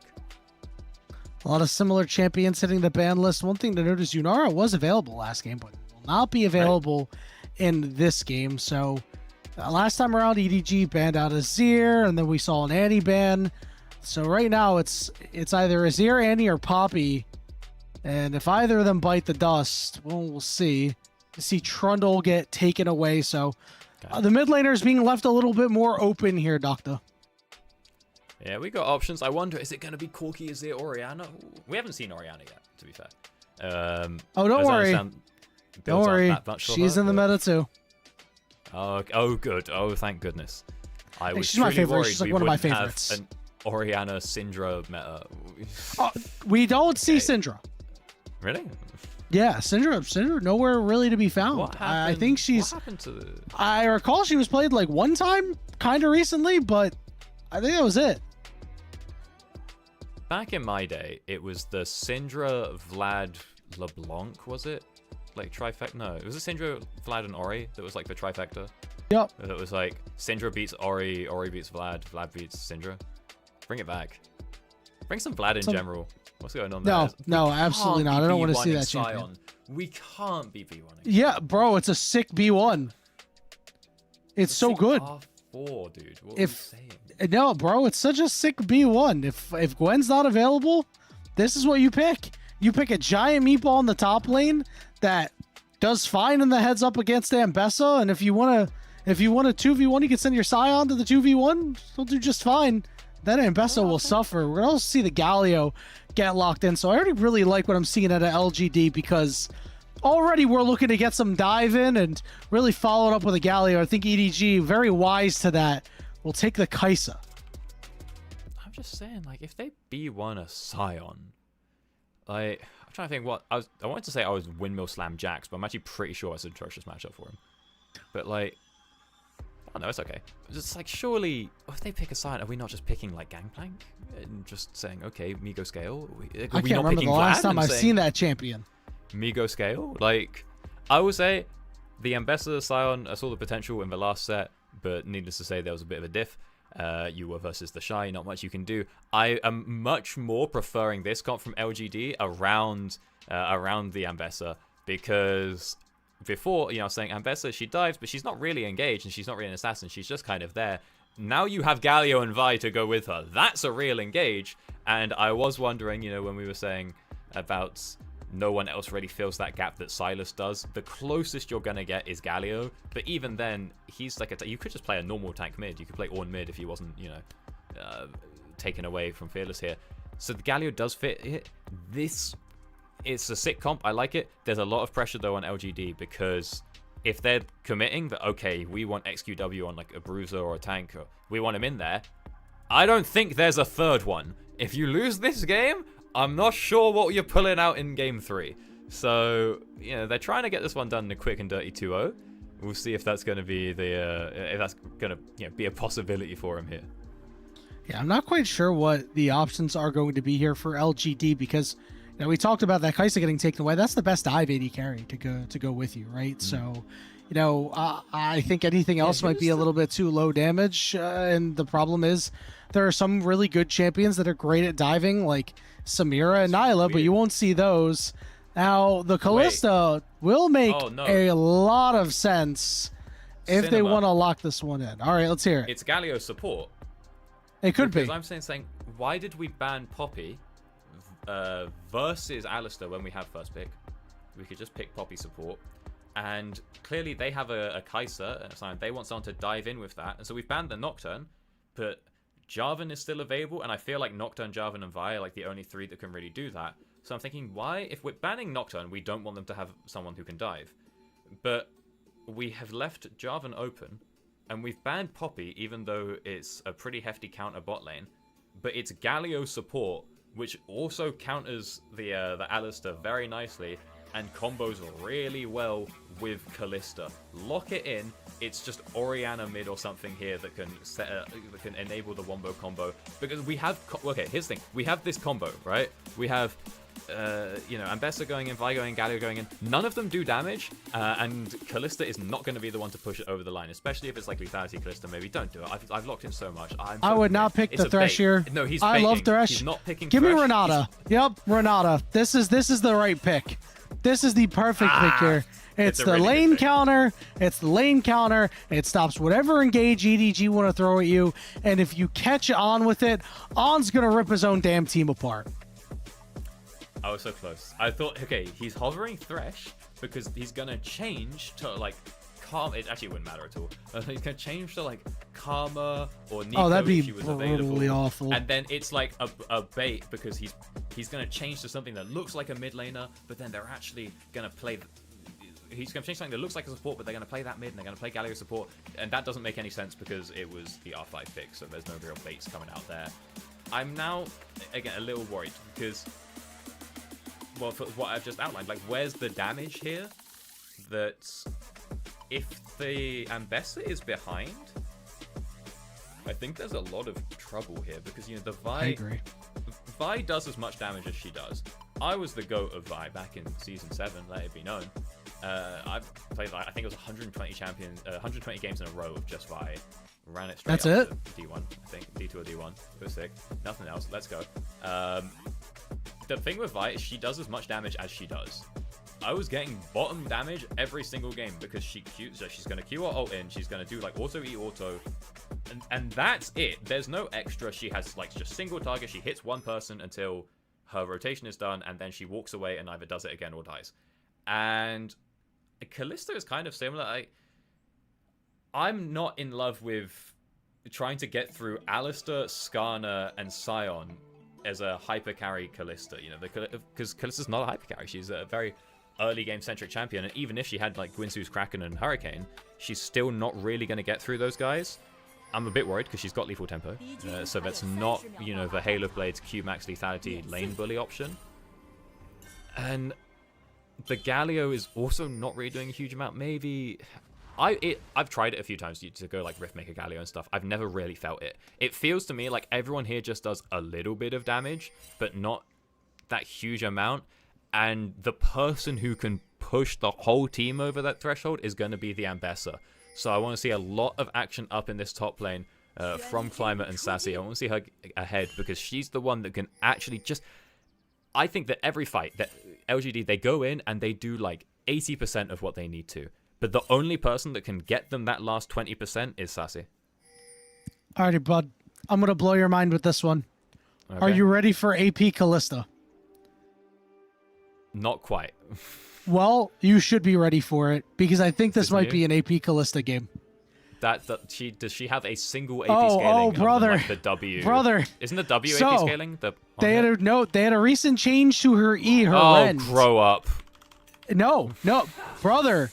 It actually does a lot. It does quite a bit of damage. Now, it's only on the Ren that it actually deals more damage, but it's about 15, like 9 to 15 extra damage a Ren stat. Magic Day! So there have been a lot of Callistas who are going Rageblade into Nashers, Riftmaker, or Rabadons. This is a real thing, bro. And I'm actually kind of hoping to see it because I haven't really had an opportunity to watch it in action. I'm reading the numbers. It's 65% AP, which isn't bad, but it's about the same as the AD. It is physical damage, which is questionable because I was thinking, ooh, maybe you could build Magic Pen, and then because it's the W passive is magic damage, that doesn't actually scale, it's just flat magic damage. But also I think what might be the crazy part is that the slow scales pretty well with AP as well. And so that thing turns into a stun at one point. Okay, I'm convinced. But like so it's Gwinsu's, it's Nash's Tooth, and then you're out of items. No, you're going Riftmaker, you're going Rabadons, you're going Sonya's. Like, there are options. Riftmaker is really, really good on it. Wait, yeah, Riftmaker, it's like, it increases physical damage, right? Like Riftmaker increases just damage. 10%? Yeah, it's just all damage is what I mean. Yeah. So, yeah, it doesn't matter that renders physical, because once it's stacked, you go, okay, I see the vision. Yeah, we'll see how it plays out. You know, we got to get there. Who knows? Savior, the first item he might go outside of Rageblade might end up being, you know, like Blade of the Rune King or Runeans or something normal as he stands up and blocks the W from killing the cannon, and -1 for On, as that is pretty tough. Now, one thing we haven't talked about really are these junglers, and the clearing that they're going through. Everything seems to be on the up and up here. Nothing too crazy, but you know, wanting to hit level 6 on both of these junglers, very, very big. Oh goodness, are they going for the dive here? Packers alone. Oh no, TP. Apaga keeping the wave off the turret. Genius move. Could have been insanely dangerous if Climber was stood 3 feet to the right and was able to queue in instead of having to just take the recall there. Xiaohao blows a couple of cooldowns there with a bit of energy. Does get spotted out, and that is going to delay him. You know, now Xiaohao's taking about a 10-second delay on the reset there, so you can see that Climber back out already at Krugs, whilst Xiaohao is sitting in the fountain. So, you know, a bit of a tempo lead there, and given that Climber is now clearing down topside, if there's any champion that's famous for soloing Drake, it's Vi. Getting that one nice and early, and it's also a Cloud Drake. Very squishy. The quickest one to kill, and you think everyone sends all their resources up top lane, they're doing this lane swap, and then boom, Vi just randomly solos Drake. Yeah, we're gonna see Sasa teleport down to the bottom side, so LGD is smart to do whatever they can to make sure that Sasa is not in a 2v1. Keep him in a 1v1, because as you mentioned earlier, the damage is a little questionable on LGD, where it's going to come from. So making sure that your Ambessa is alive and well, very, very important. Okay, I was going to say his Savior actually bonded with Ambessa, because not with Renata, because that would be really funny if the aim was to put on next to W and have your Kalista solo lane at some points. But no, it is on the Ambessa, that will, on the Renata, that will get her out and about. I will note that the Renata ult goes crazy with this team fight in terms of setup, but in terms of damage, if it's doing damage, something's gone wrong, because that means that Arn is strong. But you know, it could work here as CW. This is what I'm saying about Galio. Whenever I play him, I feel big, and then it's just like, oh, this didn't really do any damage, and how I'm taking a lot, and my cooldowns are long. As is the benefit of whatchamacallit? Ambessa. Crazy that I say Ambessa instead of Renata 5 times and I can't say it for Ambessa. One of the reasons you'll see her picked into Sion often, not only the dashes, but she has % health damage, short cooldowns. It's really easy to break his shield, which is a lot of Sion's damage early on. And so it makes it a little bit harder for these trades, but you know, ZDZ, he's got 3 biscuits still. He's kind of chilling. He can sort of just sit back and only hit the waves. And it's going to be very important that Sassy can get something done when you finish that first item. As you're not going to get a lot done in the lane versus Sion, but you're not going to get punished either. It's just, against I don't get it, because you're not really scaling on Ambessa. I mean, you are a little. Like, this could just be like, you know, Gangplank or Vlad or you know, Vayne top, whatever. It doesn't matter, but instead it's Ambessa. But who's to say? Shifting around quite a bit here. So we see the Aurora now up in the top side. It gets a little bit harder to shove out the Galio as he gets more health, more magic resistance, and, you know, we'll be fine in the 2v1 for right now, but doesn't mean that you're not going to get any sort of push. We're going to see some recalls coming out from both bottom lanes here. Looks like we're going to see them redeploy onto mid lane, at least on the side of EDG. 7 minutes into the game, and all's been quiet. This Dragon started and stopped at one point. Now we have 50 seconds until the Void Grubs. And, I mean, honestly, if you can get them for Sasa, you can go pick them up for the Ambessa, have a good time in the side lane. That'll be pretty great. I do wonder if LGD is a little timid when it comes to potentially fighting due to the fact that they're not really going to be strong during the first potential fight. Yeah, it's weird. So we didn't get the Drake. It wasn't picked up. So now you see that, yeah, the ADs of the bot lanes have swapped into mid so that we can play for both objectives. In terms of the early fights, I'm not sure, but the Void Grubs are very important. Because everyone says that Void Grubs is like, oh, that's the split push buff. You want it on your split pusher. You want it on your Fiora or your Tryndamere or Jax. No, you don't want it on your Gwen. I mean, it's nice. But the people who really benefit from having Void Grubs, because it's a flat amount of damage, is the people without damage who want to be in those side lanes. For example, Shen is a man who, I think now his Q hits turrets. They patched that one in, but for a long time, you had no damage on a turret. And similarly, if you're a Sion without Demolish, I'm not sure if CDZ has it, because I haven't seen the little things on the floor. It helps a lot. If you're an Ambessa who has, you know, on-hit damage, a big flash knock up, hang on. Oh. They're going to turn on the Valkyrie, but guess what? 6-5. They found On. He's got to flash away. Galio joins the fray, but doesn't have his ultimate left over. All of these grubs are going to reset. Angel's coming in from the side, missing a lot of mana, missing a little bit of health. Still waiting for Sion to get there. So they're going to turn on to Palkia. Palkia's going to go down for the first blood. Big Impale going to go down to 2 members, and one of them is going to bleed out. XQW is going to be the other one cleaned up. Now we're down to a 4v3. Good handshake, and Sasa gets to the back line, and he finds On. Angel's completely cut off, has no mana. Xiao is going to flash away, but Savior's in hot pursuit, but now he's stuck and slammed into the wall, and Sasa's the last one standing. He's going to chase down Xiao, but he's stuck in a 2v1 that he knows he can't win. CDZ flashing after him. Angel's got no mana, but you have the auto attacks, the 3-hit passive, and the last one Angel will claim.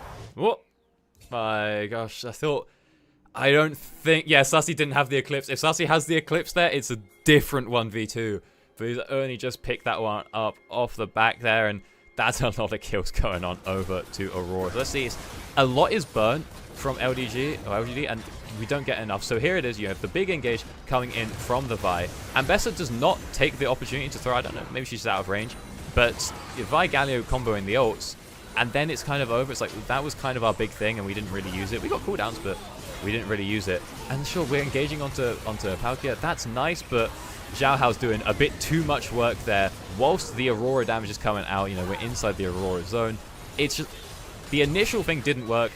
LGD get a little bit confused, and then whilst that's happening, EDG can just come in and capitalize real nice. Even just moments like before this, you see that we're a little grouped, and 2 people tank the big rock from the Skana, and early on, that matters a lot. That's a lot of damage there. It just seems LGD, they just lost it a little bit once the fight did not go according to plan. So I gotta be careful of that one, because now you've got a very scary Aurora to deal with. Is about to finish up her first item. There is still a very scary Ambessa on the other side who now has 3 kills. So Sasa Listen, they said the game was going to be on his shoulders. They said the game was going to be on his shoulders, and it looks like it certainly will be. And given the fact that he is decently far ahead at this point, obviously Angel a little bit further, it is up to him to carry LGD to a 2-0 victory and continue EDG's rapid crumble. As the Grubs have been started up once again with EDG picking up all 3 of them, it looks, without any contest. Yeah, that's, again, just very nice to have for your side laners. Even like Aurora is side laning, she does a fair bit of AP, but when you're getting effect items, you know, sort of as we're seeing here with the Haunting guys, if you want to get things like Bloodletters or Malignants, you know, Leandri's Riftmaker, all this, you don't get that much AP, so your autos don't do that much damage to the turrets. So it's just nice that if you're going to potentially be in a 1-3-1 situation, you can just threaten the turret a little bit more. That one's picked up, that's another stack towards those their feats. And we can carry on towards the Herald when it spawns to try and get a few more points there, because it doesn't look like either team will be getting this here first blood turret anytime soon. I don't know. I mean, every time I love me some Skarner. Every time they build Heartsteel in jungle, I'm like, are we really going to be able to stack it? Are we really getting a lot? But having seen this game so far, we're going to get a couple of stacks on that Skarner jungle right there. So we'll keep an eye on those, as Xiaohao might end up with more health than ZDZ after just a couple of fights. Again, LGD don't really have damage to get through a tank right now, and what that's saying to me is that Xiaohao, we saw how long he lived in the last fight, he's going to be able to get 5 autos off on 5 people there. And finally, I have noticed Savior, unfortunately, did have a Vamp Scepter earlier on, didn't fully clock what that meant. It means it's a Blade, so no AP yet. Lame. Listen, I did forget Blade exists. Listen, the AP Callisto will go so stupid. I mean, it just makes sense that he went the way that he went. I'm not gonna be too upset about it. They got a Scion and a Skarner and an Alistar. Yeah, it's not a bad shout. Exactly. Angel continuing to get some push up here, trying to get as much gold in the pocket as he can. Up 1.6k right now. And while the first game may have been XQWs, it looks like game 2 could be Angels, but LGD, again, you know, we mentioned their comp is very good at one thing, that is eliminating one target. And all that means is that Angel's got to be the target. His flash is down, so yeah. I do wonder if they'll try to exploit that soon. We do have 1 minute and 40 seconds until the Herald, so LGD could just elect to wait until the Herald to try to go for another fight, but they really should be doing this before everybody gets their feet set.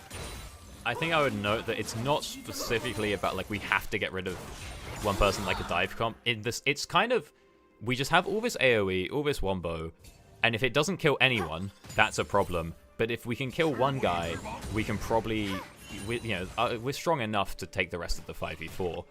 And yeah, if we're going to have to take someone out right now, it's looking like Angel, because it's not going to be one of the tanks. And Kai'Sa a little slippery, and also shouldn't really be in position to get hit by any of that, because your Kai'Sa with 3 tanks, you can sit 12 miles away, and when the fight starts, you'll be in range, courtesy of your ultimate ability. So it is kind of always going to have to be Angel, but there's opportunities to mix in there, right? If you are the Aurora, you can switch it up, because you have your dashes, your stealth, and the ults to just snap across various sides of the fight, so you can try some little baits in there. I don't know if... It's probably not quick enough. Okay, here's my theory. You're playing Aurora. You get ulted by Vi. You flash away. Ult. Can you snap to the other side of your ult in time before getting hit by the Vi to drop the tether when you go on target? I have no idea. Is that an option? Maybe we'll find out. You would get hit by the Galio ult immediately anyway, but there could be a generational, and I don't use that word lightly. Handshake, wait. Savior. Oh! Hold on. Whoa. Savior manages to get over the wall on Barrius. Barely a sliver of HP, going all the way deep. They're going in for the Kai'Sa, and Sasa and Climber get the job done. Meanwhile, over the side, Savior trying to stay alive, but Xiaohao will look to chase him down. XQW, the big taunt, but Angel over the wall will take him out. Over on the other side, they chop up that Alistar. It's a 4v3. Sasa getting 2 kills for LGD. And this is massive. Okay, it's a bit keen from Savior, but from the last Kai'Sa we saw today, he's not even the Kai'Sa, but I would like to see us going keen. But the major point there is, yes, Sassy, just untouched, gets 2 kills off that as well. And we're seeing what the Ambessa can do when left alone. And I didn't think that this was a comp that we'd see taking a split fight like that. It's not really the vibe, But if Sassy can't 1v5, pretty confidently 1v2, 2v2, 2v3, like, there are options there. Because this engage, it looks okay. I kind of thought Savior was just going to be able to flash over the, or not flash, but to jump over the wall.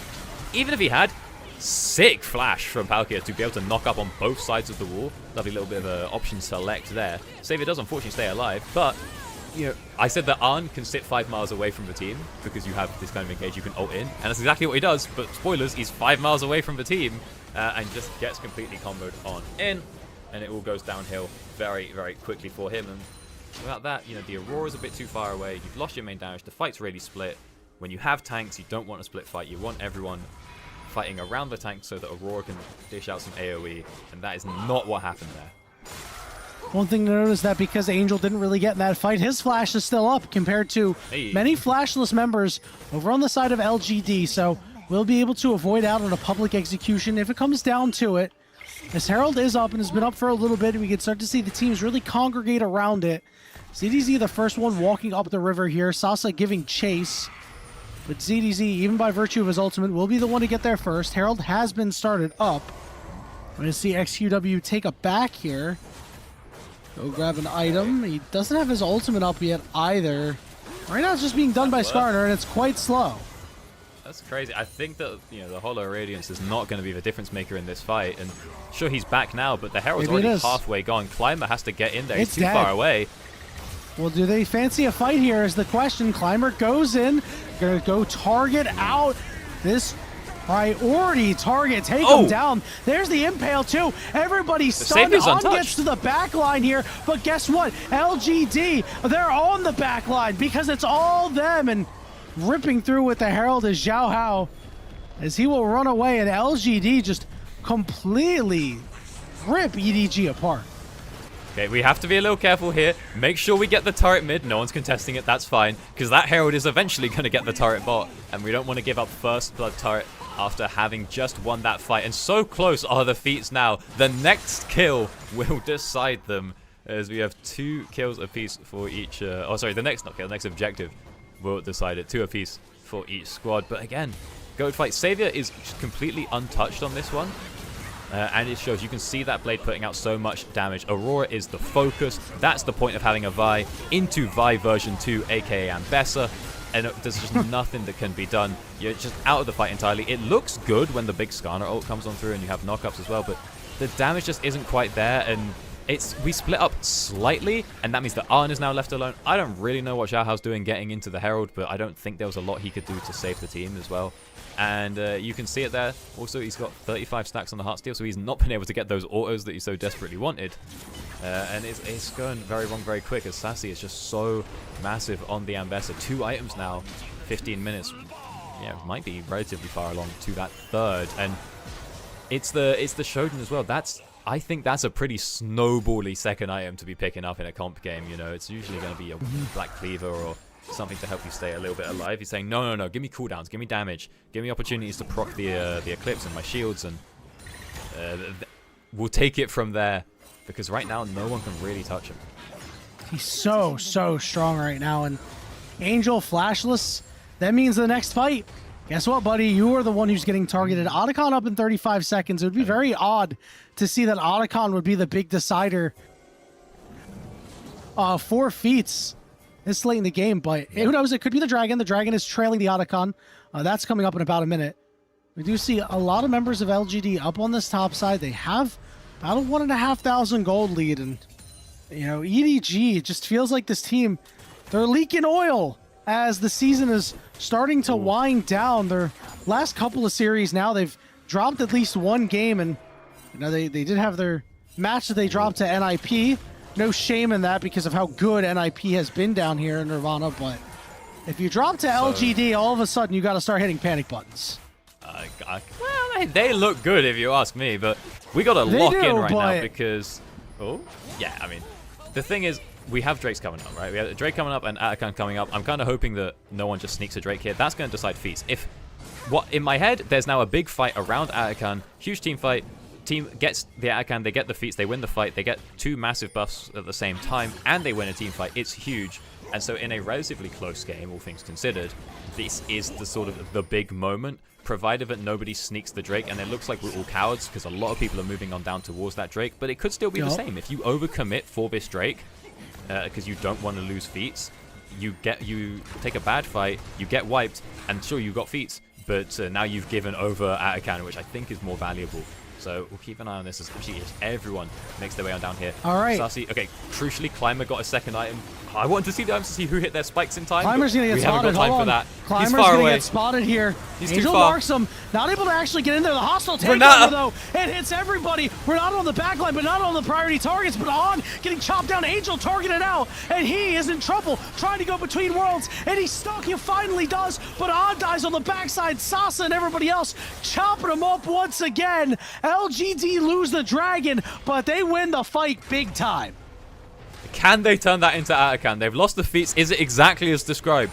Where EDG get too confident, they're too committed, they say, oh, we have to really get this Drake. We all hug one wall and just get wiped by a Renata ult into wombo combo. Because a lot of people are moving up to that top side, but a TP's bot. Xiao Hao is just done. Dead.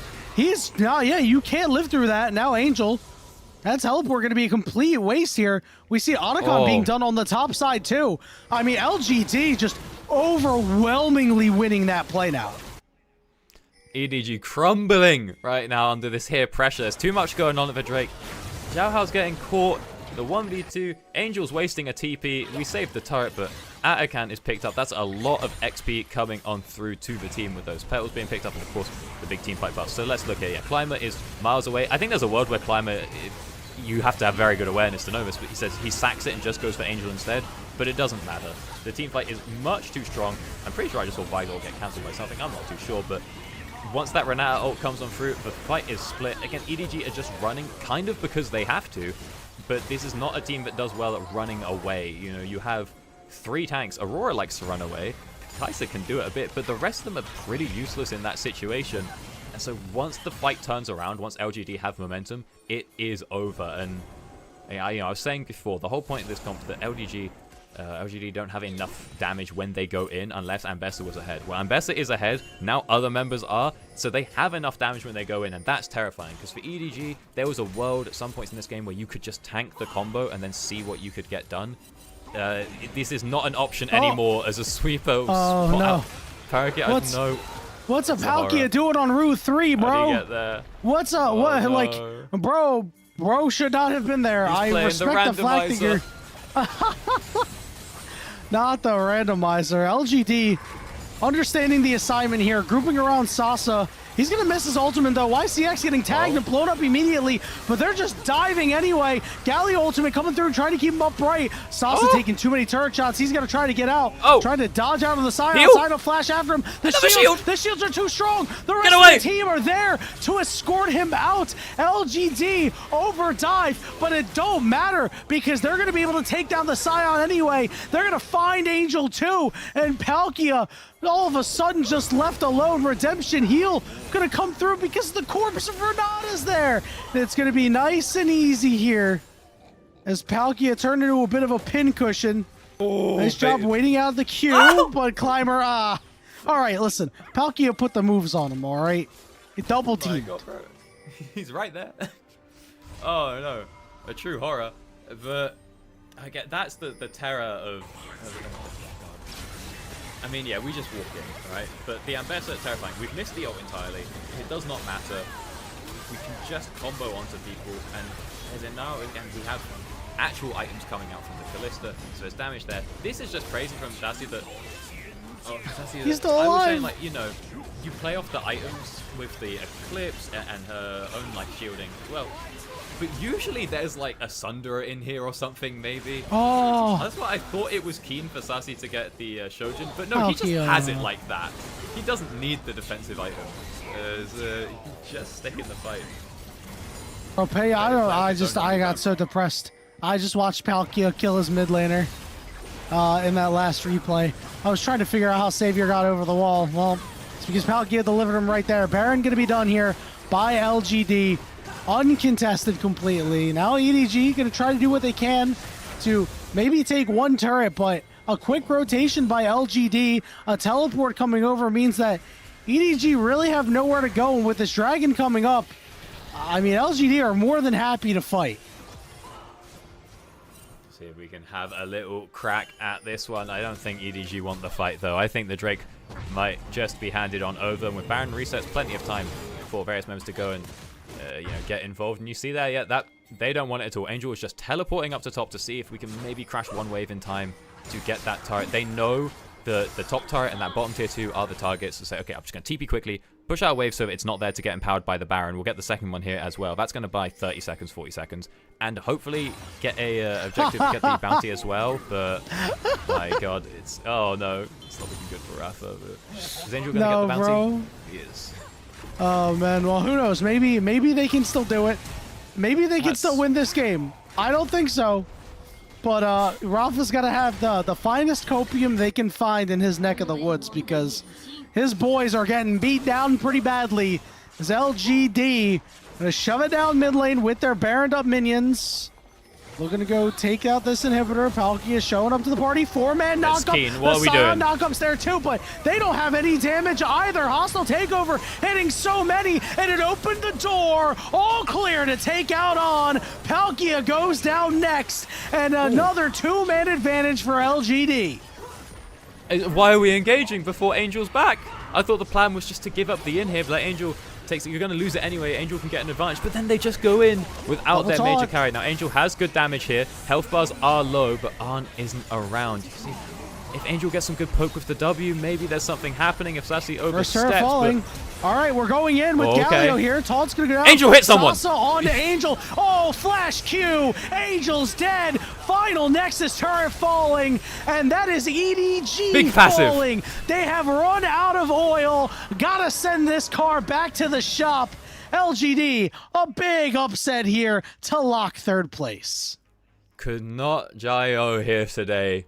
Wasn't going to come on through. Excellent showing from LGD, and again, terrifying that that is a team that is 4-4. Playing against this team here, who is now 7-2. As it was just a strong showing. It's just what you need. Great. That's the first time that I've seen an Ambessa do well. Admittedly, I've been gone, but we understood the assignment, and again, the knife's edge of this team working was so thin, but they did what they needed to do. They got the Ambessa head, we got gold up on there. Once everyone else starts getting their items, Ambessa's carried them across the finish line. She didn't really need to be involved after that, but just stuck around because she was still going. It was crazy. And I like when a team has a very specific way to win a comp and they play to it, because a lot of times, again, working just on lower leagues or whatnot, you'll see a team do this where they go, oh yeah, Galio goes in, Vi goes in, Ambessa goes in. Like, this is a good comp, and they haven't fully clocked for this works but with like a 1% margin. You have to really make sure that you keep yourself in a position to stay over that line, and that's what LGD managed to do, and you just love to see it. It's just quality League of Legends. It really was, and after that first fight, it was a little weird, but then when the dust settled, you're like, all right, well, it's going to be Angel versus Sasa. See what Angel can do, because generally speaking, at that point in the game, a little bit more damage that comes out from Aurora, but those fights afterward, I mean, that fight over at the Herald, when they recognized we must kill Angel, take him out, claim his bounty, and the rest of the team will collapse around him because their 4-kill member will be dead, and our 3-kill member is going to eat them alive. And that's exactly what happened. It was precision in these team fights. Yes, it's a little easy when you have a Vi ultimate, it's a point and click, right? But they chose the proper targets. They recognized when, hey, this guy's got summoners down, let's go focus him out. They quickly turned away their focus from AD carry to mid, and they said, we know who we need to kill this game. Paid off in spades. And you know what? They played on sides pretty well too. I must admit. I think they grouped up very efficiently and determined when it was time to hit the go button. I wasn't a big fan of that play at the tier 2 turret in the bottom lane. I think that would have been an opportunity for them to throw the game, but they were a little too far ahead and had a little bit too much bulk to them for that turret to actually make a difference. I mean, yeah, what could EDG have done in those situations to get out? The fights were a bit split up. A lot of the fights were around like a big object, like a rock or something that's just in the way. That's not great. But I feel like we didn't really see a lot of proactivity from EDG early on, and hey, I'm not the GOAT. I mean, I am, but you know, I'm just a humble man over here. Sure. I had a pretty good read on what the situation needed to be for for EDG. I was like, for LGD. So You're right. I wonder, like, why did EDG recognize this? Is this something we need to look into? That the biggest strength that you can have in League, and this is the thing that like was separating so many top the tippy top Korean teams and SKT was, so there's knowing what your team like actually needs to do, and that is harder than it sounds. But then there's knowing what your opponents need to do, and that's also pretty tricky. It sounds complicated, it sounds easy, but there's layers to it. But then there's sort of acting off that information and slightly as well reacting to how they're going to work off what you want to do, and it's hard. But to be like, okay, these guys want to get the Ambessa, okay, these guys, they have the wombo, but the only way to get it over the line is with Ambessa. And then to think, okay, what are they going to do to enable that? And what do we do in response to that thing that is presumably going to happen at some point? Because we didn't really see EDG do that, right? Ambessa was allowed to sort of get some kills, get some money, and likewise, like, we didn't punish the relatively weak, the Vi is susceptible to invades. There's something we could have done if we see it coming. We didn't have too much of a play off of the lane swaps. Could we have tried to just dive Ambessa before she got gold, before she got kills? Maybe, but I don't know. It just sort of didn't happen. EDG played it normal, and LGD got what they wanted. Yeah, it was a very well executed series by by LGD, and in this game especially. I mean, yeah, some of these fights, like right here, it's like, okay, Ambessa wasn't in range. This is where we were like, maybe LGD can't pull this together, right? Maybe they don't have it in them to play the sort of composition. The rest of the fight, incredibly sloppy, but hey, we've talked about it. They got their kills on Sasa, and then in fights after that, that's when they realized, hey man, this guy can go ahead and hard carry the game. Yeah, the thing is, EDG got what they wanted here. Bit of an issue, I think, that when Arn's ulting in there, and it's like, they're on 1 HP. They might die to some random like Skarner passive dot, or just like the pop of an aftershock. But because Arn ults in, now he's in danger, and he ends up going down. Maybe that fight is a clean 5-0, or 5-1, whatever it would have been, if you just trust that the boys are going to finish that kill, and then Arn can actually keep dishing out damage, because it was pretty good for EDG. But there's a world where that was, that opened up a whole game plan for them. But instead, we got this, Yeah, a lot of these fights were, taking a look at it, really chaotic. I mean, it was a max range, a public execution that really did it. I mean, this was the fight that really turned it around. It was perfect because Angel could not use Between Worlds to get anywhere else. They caught him right on the edge, and it was perfect. Yeah, Skarner's going to go ride the Rift Herald, bro. Yeah, okay, man, cool. You knocked a couple members up and did a little bit of damage, but you gotta get the heck out of Dodge at that point, and it was too late. And another good hostile takeover. We didn't really talk too much about our wonderful support, YCX. YCX, and he did run out of things this game. There was a couple of really nice hostile takeovers, a couple that weren't so great, but that one was good. Yeah, most of them got the job done. Some of them, like this one, a bit unnecessary, but it gets it done. We should note that, EDG did have the same kind of problem that... This was crazy.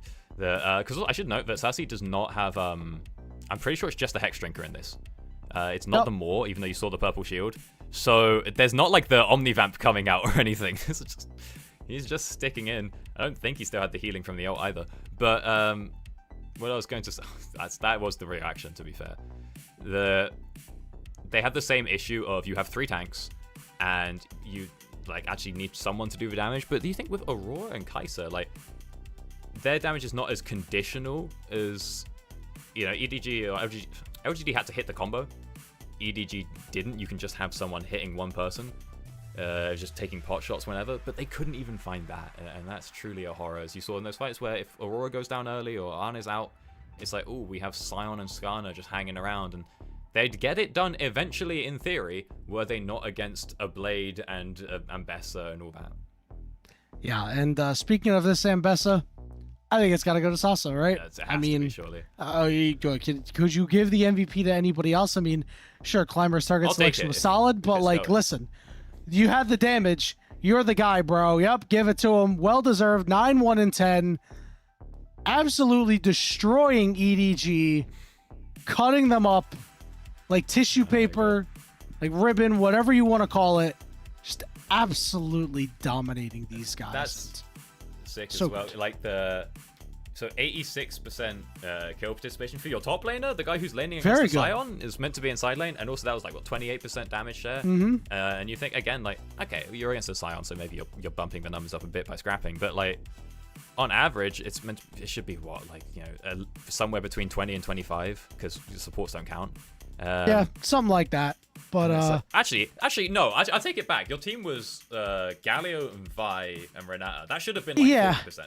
I take it back. He actually washed. He had a large share. Like, okay, you give him no credit. One thing that we can do. Too smaller share. One thing that we can do is we can give credit to the teams that won today. Oh, God. IG improving to 8-3, sitting in third. LGD now confirmed for third.